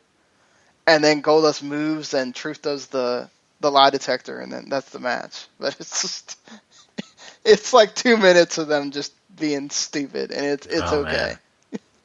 Gary, I think you would have certainly enjoyed it. I would. And Ambrose and Zayn and Jericho and Owens was pretty good too to end the show. It wasn't the best win or whatever for Owens, but I guess this is WWE's way of saying, hey, Owens got his win back from losing in the main event on Raw. But yeah, it comes after Jericho, I think, low blowed Ambrose or something. So there you go. There's your SmackDown. It was a pretty good SmackDown. Awesome. Yeah. That was great. So, yeah, definitely. And of course, we'll be doing this every week, everybody, kind of give you an idea of what happened. And, if all of us get a chance to watch SmackDown, we'll definitely probably have more involved. But right now, that's good stuff. So, all right, guys, well, we are going to move on now, and we're going to talk some NXT, and we'll be right back with that. And don't forget, we're doing Lucha Underground later on and TNA as well. We'll be right back. WWE Developmental NXT.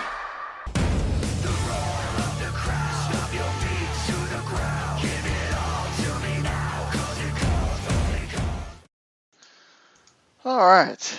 I'm going to try to not just run this thing down because it is basically you get the tag match that was promised here.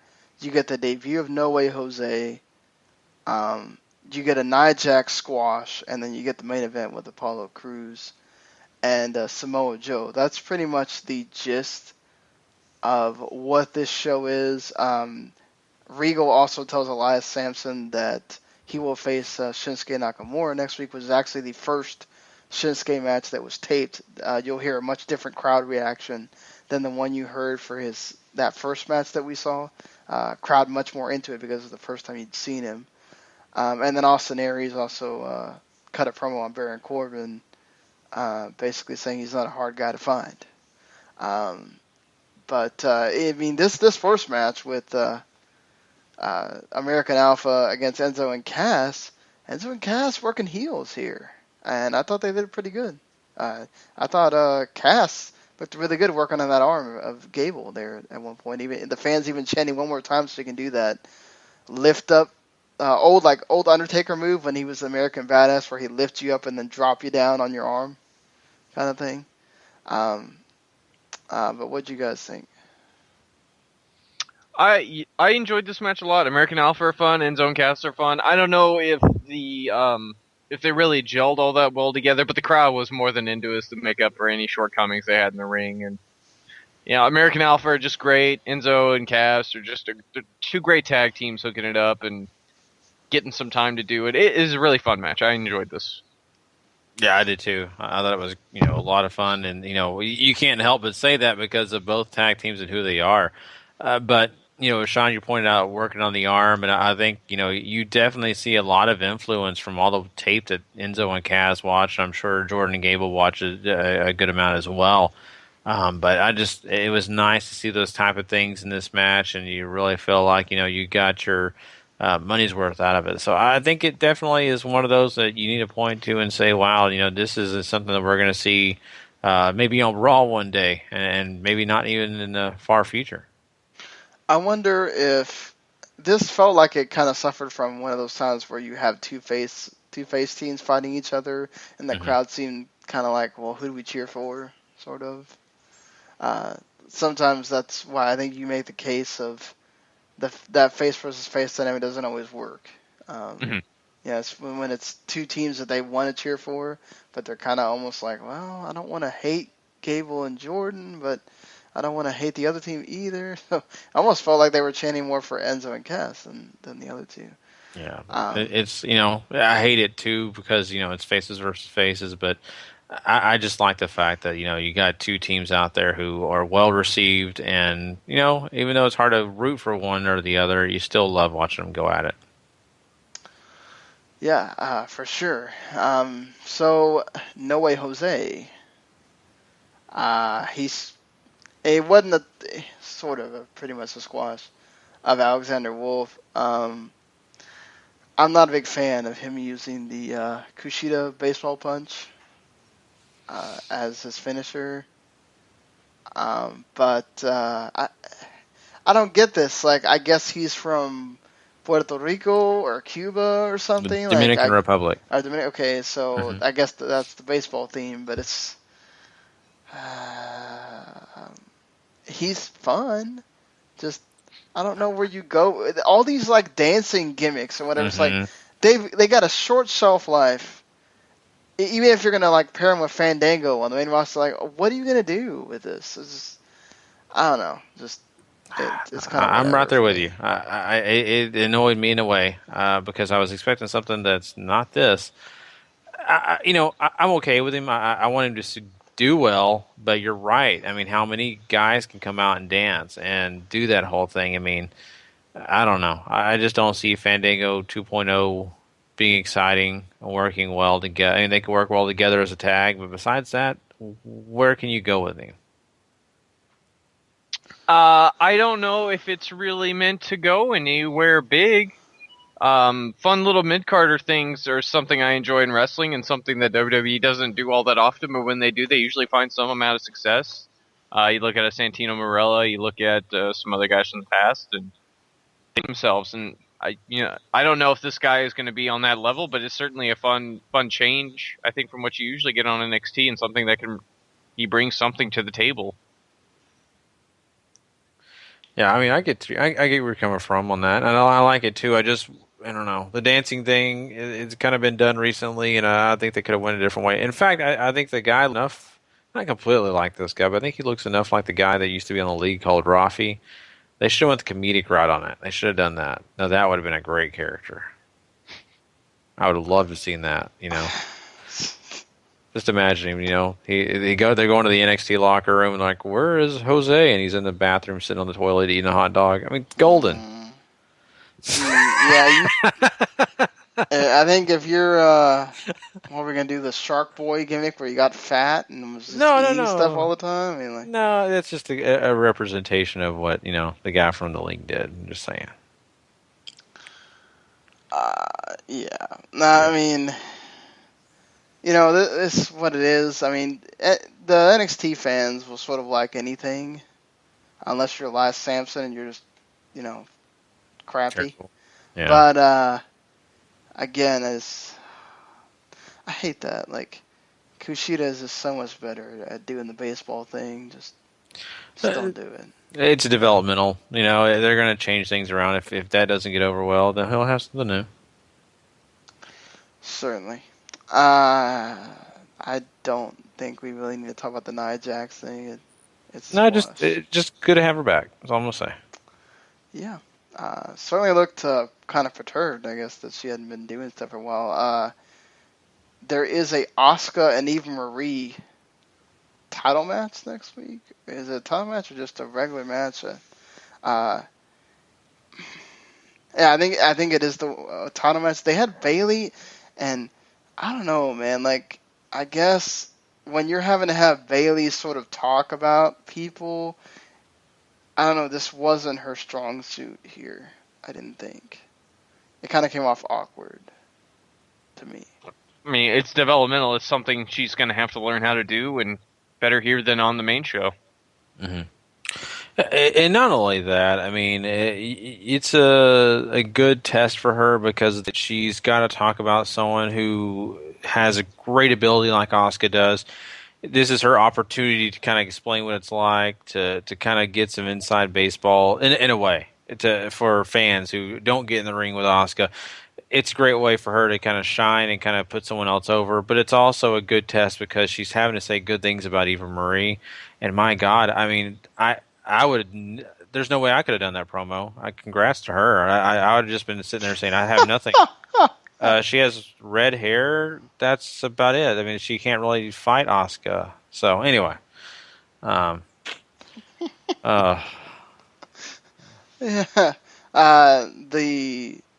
The main event match was best match of the show. Really good, I thought. Nick's show looked good. It makes Apollo look good. Apollo taps out the Coquina clutch. So Joe looks strong here again, as you'd expect. Yeah, and where they're going, obviously this needs to happen, and this could be another title match we see down the road too. I think these two could have a wonderful match on the big stage, and I mean, Joe's hard to beat right now. Joe is at his the best he's been at in a long time, and certainly on display here. Yeah, certainly. I mean, that between the takeover match and just him, passionate, fiery Joe. Mm-hmm. The I want to kill you Joe is the best Joe. Definitely. And you know what I love about this? It's not about the fact that, Apollo Crews is new. He's been at Raw for a couple, 2-3 weeks now. It's the fact that Apollo Crews is getting the opportunity to face a guy with experience like Joe. I just think it's wonderful. I think it's only going to make Apollo Crews better. And to see that those guys worked well together, it gives me a lot more hope for Apollo Crews. Not that I don't believe he can do it. I definitely think he can do it. But it just excites me. I feel like that's going to add something to his repertoire. Certainly. Well, that's NXT. Well, there you go, guys. So, we are going to jump on over and talk some Lucha Underground next. We don't also want you to forget, we're also talking Impact, but not only that, we're going to jump into some New Japan stuff. We got some shows coming up that we're going to get into and preview, so don't miss that. Also, Superstar of the Week, don't forget about that as well. So, all right, we'll be back with Lucha Underground. With the no music that we still don't have. Yeah, we don't have Lucha Underground music. I am so sorry. We need to work on that, and I will do that. I'm going to do SmackDown music, and I'll do Lucha Underground music. How about that, guys? But yeah, well, there you go. You have your homework for the homework. Yes, thank you. Sorry, teacher. I apologize. So we open this Lucha Underground with Dario Cueto meeting with Phoenix to inform him that he's lucky to have survived his match with Montanza, because obviously Montanza kills people. We know this is a thing. And only because we know that it's a thing, because it's Lucha Underground. So they Phoenix is essentially put into a trio with PJ Black and Jack Evans, and Aerostar is going to be facing Drago for an Aztec medallion, which is the match that follows this segment, which sees Aerostar go over. These two had that Best of 5 series, and this is sort of that in a miniature match, because they don't get an incredibly long time to work here. It was good. These two have good chemistry with each other. They showed it in that that 5 match series. That's kind of what Dario was kind of hinting at, because they had sort of become friends and everything. Good to see Aerostar kind of come in and get a win. I'd imagine Drago will get another shot or something down the line at another million. Yeah, I'm sure it will as well. And I'm glad Aerostar did get this victory. And, I always enjoy watching him. So I think it's going to be, definitely a positive when it comes to the, seeing what's going to happen next. Absolutely. Hopefully good stuff. I mean, the Aztec medallion thing is always intriguing to me. I think it's a fun way to fill time on a show and build up guys towards what is essentially your mid-card title that serves as a launching pad to your main event scene. So, there, Johnny Mundo is backstage doing some kind of crazy training. Taya arrives to tell him that he keeps continuing to look better. And she wants Mundo to get a chance for the Aztec medallion. And she says Dario will find some way to make it work for you. So he's going to face Cage for a medallion next week. And Taya's going to be out there with him, except it's going to be a steel cage match. So, ta-da. First steel cage match in Lucha Underground. Second. Oh, second. Mundo was in the first one, yeah. With oh Jesus, I'm blanking on his name. King Cuerno. Oh, that's right. Man, so much stuff happened in that first season that I don't remember. That's fair. That's why I'm here. I got your back.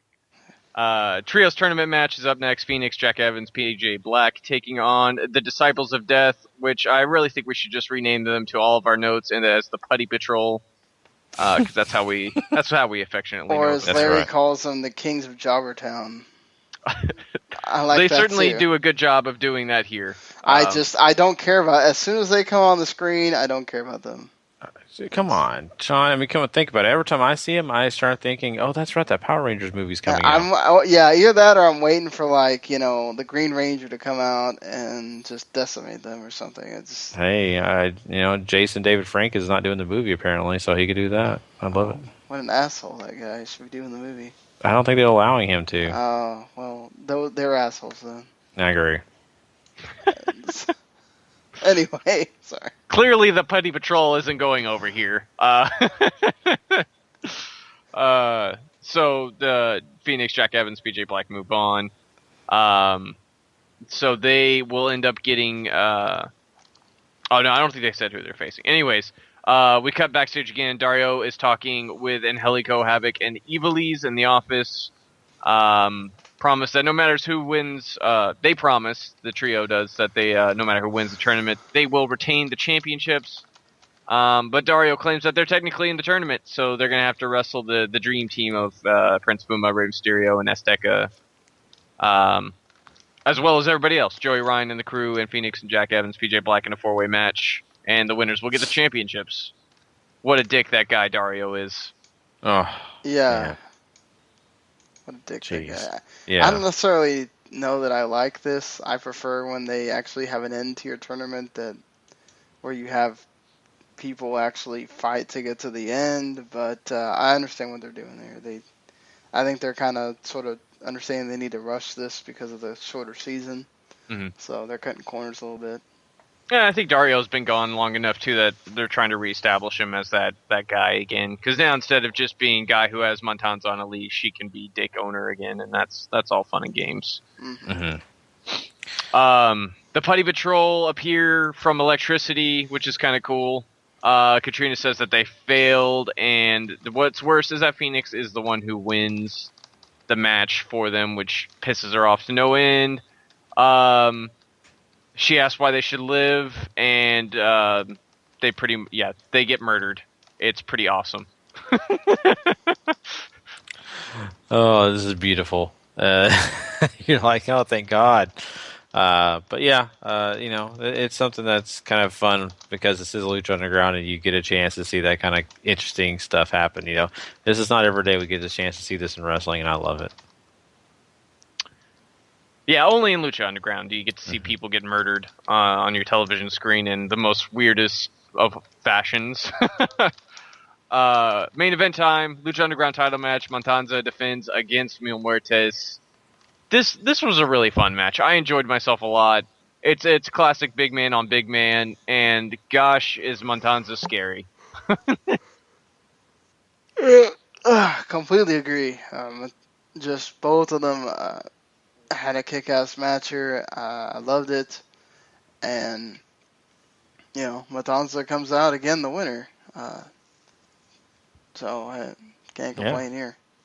No, for sure. And this is a good main event here. Very solid. And, Matanza just strong as ever. And that's what you need. He's your champion. It's great. And continues the story along. I think it's a solid move, especially, with us getting, like we were talking about earlier, closer to the end of this series or season. So anyway, I think it's a good thing. So. Absolutely.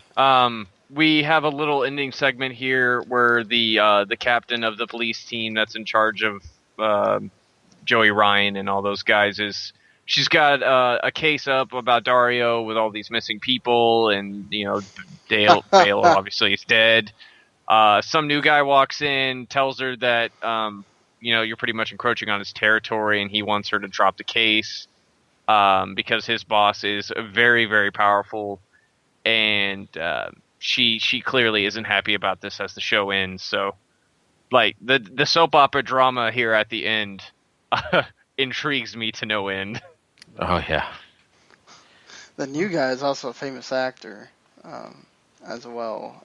He just, I really enjoy the fact that they added somebody else here. The missing board is hilarious because it also has, El Patron and other guys that are now not in the promotion.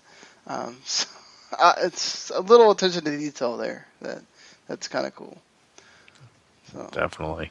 Yeah, and once again, just a solid way to end the show. And, it's Lucha Underground. It's all about the story, and it's continual. So that's what's nice about it. It's not like some of these other promotions where you're just kind of like, whatever, let's get on to next week. Now you're like, yes, let's I can't wait. Let's get on. Let's find out what's happening. So I love it. Good stuff all the way around. All right, guys. Well, that is Lucha Underground for you guys. We are going to move on and talk some TNA Impact next. So let's go ahead and get on to that. Okay, here we go. TNA Impact Wrestling.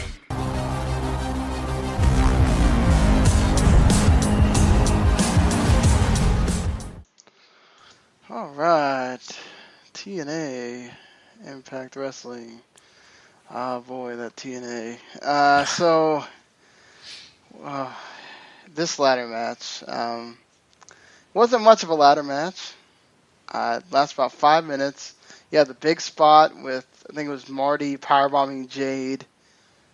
And then the Decay came in afterwards to basically pull a Wyatt family and take Gail Kim after Maria had climbed the ladder and won the contract to control the Knockouts division. This is exactly what I said was going to happen when Maria was coming in. This is what she does best. Making it to where she doesn't have to do anything ring-wise. Just basically her sort of getting to be, that character that kind of controls things or wants to be the head of things without having to do a whole lot. And then Mike Bennett coming out at the end was kind of funny. Just like acting like it's such a, oh my god, a miracle just happened. Just, that's probably the best part, was Bennett coming in at the end there. Yeah, I mean, certainly just a step forward in the story here. Nothing super fun to write home about. It is a ladder match. That's about it. I love that. 4 or 5 words. No, really, honestly, there's not a whole lot. You're right. And really, I mean, I think this is somewhere where we all thought this was going. And I think the biggest thing about this is the Decay part. I think it's nice to see them kind of do something different with Decay, and I think this is fun, to hold someone hostage like Gail Kim. So I think that was my favorite part of this. And of course, it's great and all. The First Lady of Wrestling technically gets to be the First Lady of Wrestling in TNA.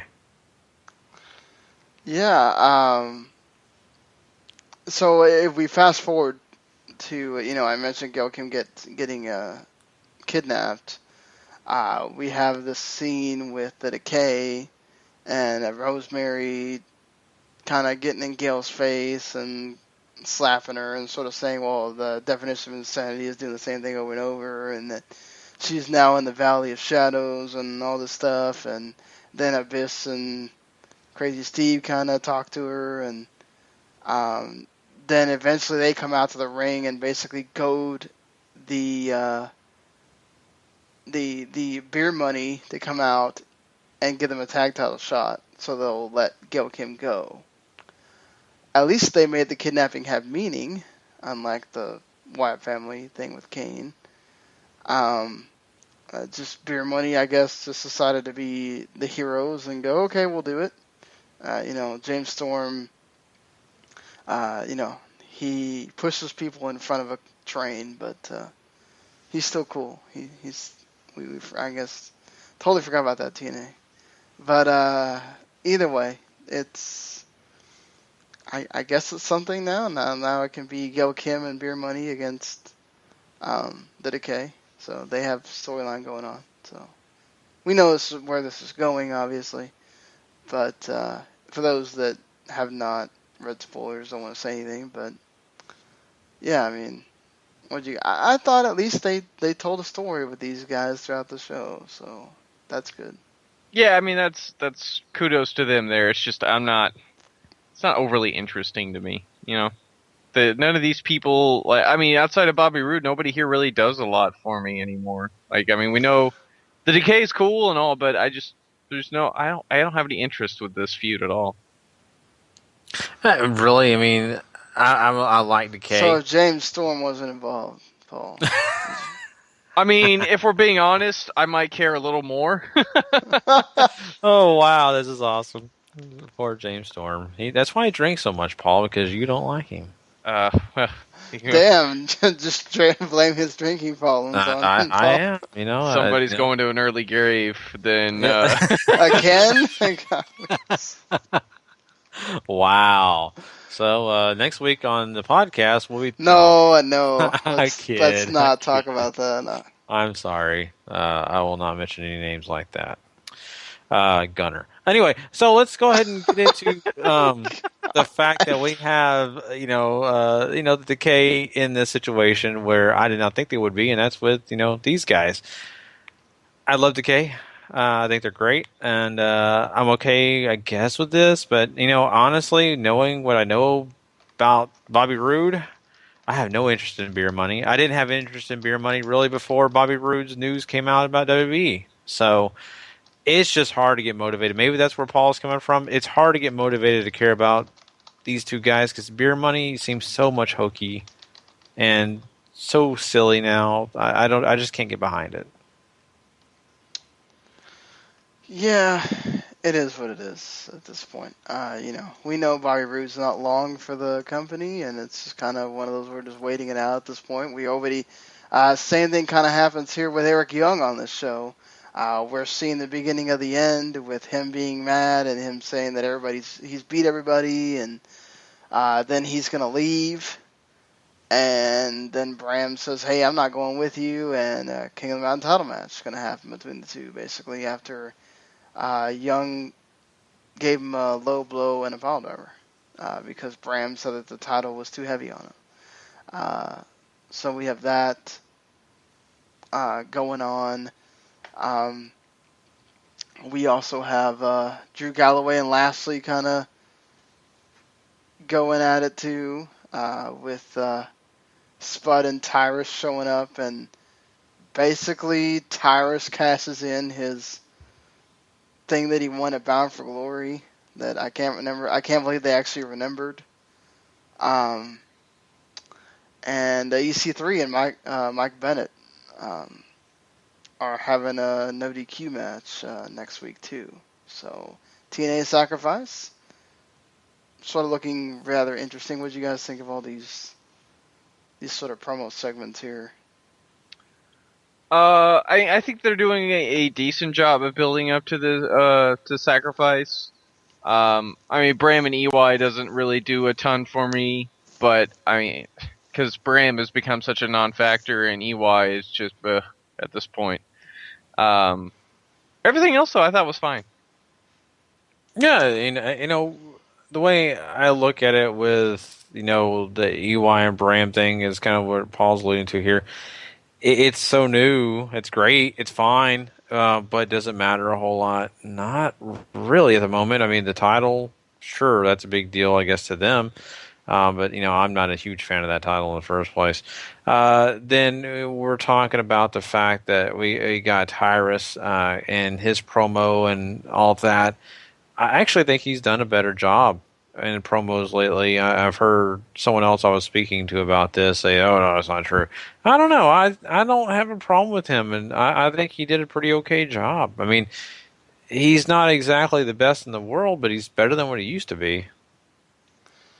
Agreed on that. Tyrus has been pretty good, I thought, in the past 2 weeks, kind of stating his point that he can kind of come out of anywhere and challenge Drew Galloway, and did that here. I like that. Kind of continuing to put the pressure on Galloway, and Tyrus getting to be a heel, so not a bad thing. Trevor Lee does defend his X-Division title against DJZ. Trevor Lee wins. And then Gregory Helms introduces Andrew Everett to the scene, saying he has another protege. So another member of the X Division added that should do pretty good. But again, we're still getting these 3 to 4 5-minute matches here for these guys, and it's not enough for them to really make you feel like the X Division is important. I completely agree with that sentiment. And really, the only thing that they have going on is that it looks like Shane Helms is trying to rebuild the X Division on his own. That's the only thing I'm getting out of this. Yeah. I'm right there with you. I don't know. I'm just not thrilled about it right now. It doesn't sell. It just doesn't. I don't even have much to say about it. I just have no really care. Well, talking about not caring, guys. Al Snow, Mahabali Shura. Al Snow doing the gimmick about just going after the Smark fans and, basically, oh, you guys complain about everything and you're terrible and blah, blah, blah. And who's going to come out to represent us? Mahabali Shura, guys. That's the guy I want to yeah, so, look, Al Snow, he's great at being a dick. We saw this with Grado. We've seen this, I forgot who it was before Grado. Maybe it was just with Grado. Maybe I was thinking of somebody else, but we saw him do it during the whole British boot camp thing, too. He knows how to play his role well. Mahabali Shura is terrible. There's no other way to put this other than Mahabali Shura is terrible. And, yeah.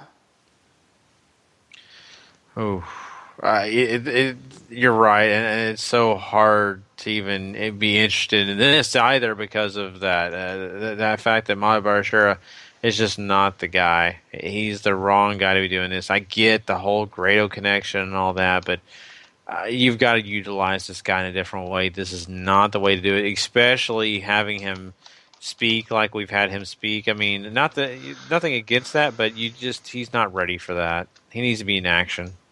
And I don't know. I think Al Snow's doing what he can do, but I don't know. I just think it's just a kind of a not really go anywhere situation.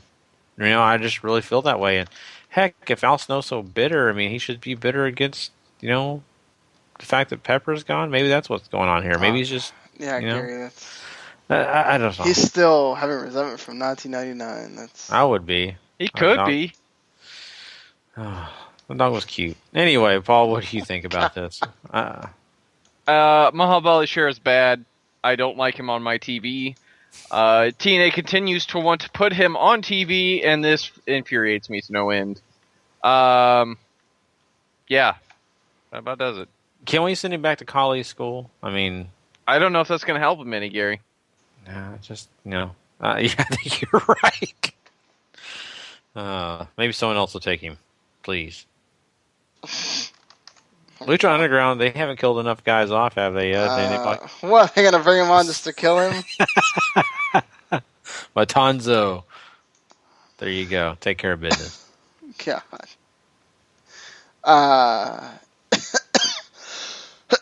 Yeah, exactly. Matanza just needs to kill him, I guess. Yeah, Matanzo, get in there. So anyway, this kind of leads us up to the main event, which was the best part of the show. Matt Hardy, Jeff Hardy, putting on another, pretty good match here between the two, doing some crazy stuff. Jeff Hardy, is it Matt wins? I'm gonna guess here. I don't really remember now for some reason. But yeah, what'd you guys think? It didn't really pay off. If I'm remembering correctly, Matt and it goes to no contest because I think somebody gets carried out on a stretcher if I remember correctly, and I want to say it's Matt. Because Matt never quit. Or whatever. Yeah. Nobody quit. It was a fun match. A lot of people, I think this got overhyped on the internet because a lot of people were saying this was amazing. I'm like, it's okay. It wasn't the best thing I've ever seen, but it certainly wasn't the worst. And certainly on this, maybe it's just because this show was so terrible that it stood out, but I mean, it was a fine match. I think we're all having problems remembering because I watched this show, but I was in and out on this match. I saw the first of it and then looked up, and I was at, I think, a quarter of it, passed out again, looked up. I was at almost to the end. It was just because Helms just kind of lulled me to sleep for a little while, and I blame him. So that's fair. Yeah. But besides that, yeah, from what I saw and do remember, it was good. So I don't have any qualms against it. I just, I'm kind of curious where they're going to go after this, Yep, certainly, but that's your TNA. All right, guys. Well, you know what? We have one more thing to do before we crown a Superstar of the Week, and that is talk some New Japan. And Sean is going to breaking some shows down for us here. We're going to kind of preview what's going to be happening coming up, so we'll do that next.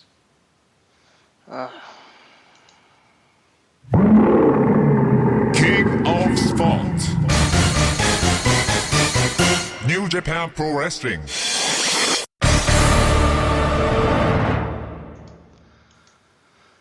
All right. I know we promised a preview thing, but I'm just going to have to... I don't know what we're going to do here because we already went way past the time.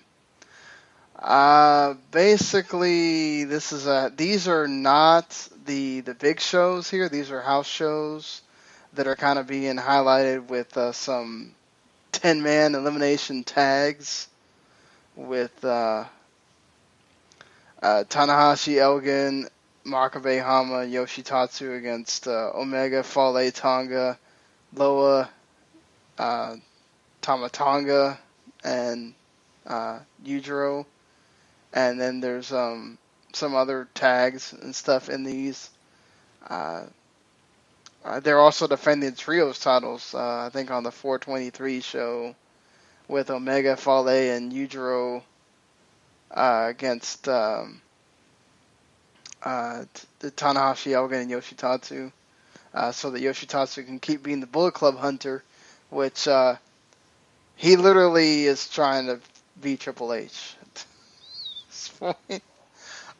He does a pedigree, I think, in one of the pictures that I saw, and he spits out the water with the T-shirt on and everything. What do you think, Paul? I mean, I guess if there's a guy to copy. I guess why not?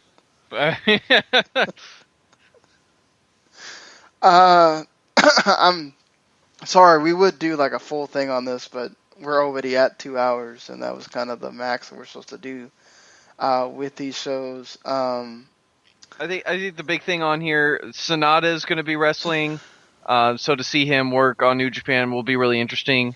The 10-man is something to look forward to, which will main event. And then the trios thing on the 23rd should be fun. And then you get more Jay White and David Finlay match on the 24th, which will be fun. And the best thing is that these are both at Kurokin, so they're going to be fun shows. Yeah, and the 23rd you get the Chaos versus Los Ingobernables de Japón elimination. So at least there are two different things going on between the two shows. Now the Wrestling Hinokuni show has been split up.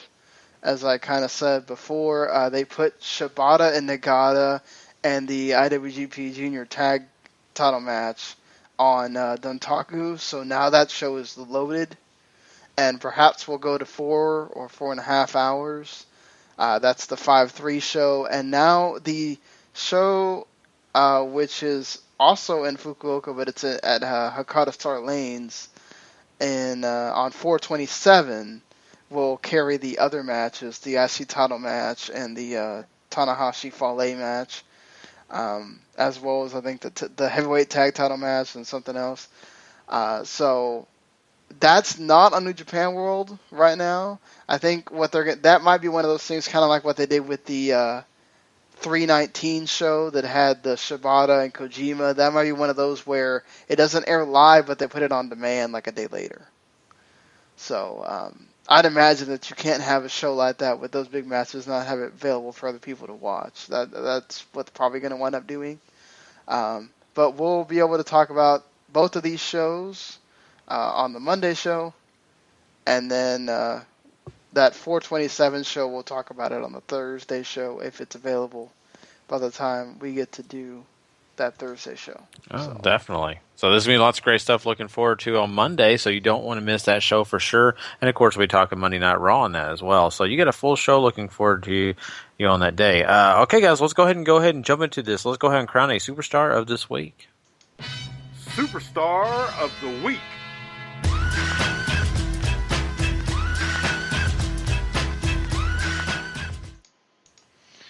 All right, guys, well, let's go ahead and do this thing. And, we had to give a point to somebody, and we were trying to figure that out pre-show. The team we came up with was Enzo and Kaz getting 1 point from us, guys. Paul, explain. Not only they have a good match on NXT, but they've been really fun on the main roster. Good promos both on Raw and SmackDown, and, doing what they do just on a bigger stage. And that gets them some love. That's right. Sean, we got Aerostar getting 2 points for us this week. What do you think? Well, he won the match with Drago to get the medallion, so definitely worth the 2 points. Definitely. With 3 points this week, Trevor Lee, guys. Yeah, he's retained his belt. Yeah, absolutely. TNA may not book the X Division Championship to matter, but certainly title defenses do matter, and Trevor Lee is one heck of a wrestler, in my opinion.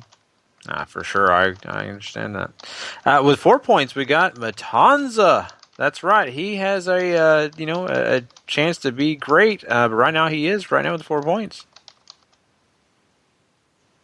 Yeah, certainly. Matanza keeps undefeated. He defends his title again, wins again, in a terrific match with Mil Muertes. Definitely worth the points. And our Superstar of the Week this week, and with 5 points, Samoa Joe. That's right, guys. NXT champion now. That happened at a live event, so none of us saw the match, but that doesn't matter. A new champion is crowned, and so he definitely deserves the points. And I'm sure that match was amazing anyway. So, Paul, looking at that, this is, one that is kind of interesting because we didn't get a chance to see the match. Absolutely, but, this is a big win. It's a huge deal. It not only for what this means for Finn, but especially what this means for Joe. He's at the best we've seen in a very long time. He's the guy in NXT now, and he's certainly somebody that's going to continue to pack NXT houses no matter where they go. So, smart move, and congratulations to Joe adding another big-time title to his illustrious line of championships that he's held. Definitely. This is awesome. I'm so thrilled for Samoa Joe right now. Where are we at right now? Who's our leader right now still? Matt Hardy is still in the lead. He has 17 points, I believe. The only one who really made some serious ground this week was Joe, who's up at 11 now. All right. 11. And I know Bambino is excited about that. Thank you, Bambino. I love him. So, guys, let's go ahead and let's get this thing closed out. We appreciate everybody who's checked out the show. You guys are awesome. We are doing this twice a week for you now, not just because, it helps us, but it helps you guys, I know, because we've heard so many of you say, man, it's just so long to do a 3-hour show. We can't listen to it all. We miss things. Now the show's broken up in 2 pieces for you guys, so you can get all of it packed in. And you can enjoy your whole week listening if you have to take that time the entire week. Sometimes it does. I have to do that myself with podcasts. So, and also just don't forget, please go rate and review. We appreciate everyone who does and has, and please go do it if you have not. Also, the W2M Network, don't forget, if you're not subscribed, go subscribe now. It is going to be something you're not going to miss, because not only do you get us anytime that we download a show, or upload a show, you get it to be right there in your docket to download and just to listen to. So don't forget to go subscribe to the W2M Network. We appreciate all you guys. And of course, Sean, anything else last minute you want to say before we get out of here? Did a video games to the max earlier today. I talked about that PS4 4.5, which is much more real now than it was last week, and a few other things. Thank you to everybody that's apparently enjoying it. You guys are making it one of the more popular shows that we have now. And we're doing the football to the max, where we have interviewed every a fan of every single team in the NFC East. So if you're an NFC East a fan of a team in the NFC East, you'll want to for sure check that out. That we're doing that in a few minutes here. And, of course, talking about that crazy Eagles and Browns trade, too. Yeah, it's going to be crazy. Big trade. Big trade. Yeah, so you'll get a chance to hear that and a lot more. So, guys, we definitely want you to go check out the shows. And go check out all the shows on the W2M Network. They're all cool, and trust me, we wouldn't have them on the network if we didn't appreciate them, and we think they were cool ourselves. So, well, guys, once again, we apologize. It's primarily my fault. I went along on quick hits this week. We got into some big discussions. But next week, I'm sure we'll tighten up the ship and we'll be at 2 hours. That way you guys aren't stuck listening to a huge, long podcast. We appreciate all you guys. And, of course, we always want you to remember, if you're not living life to the max, not living life at all, you know it. Please. Later.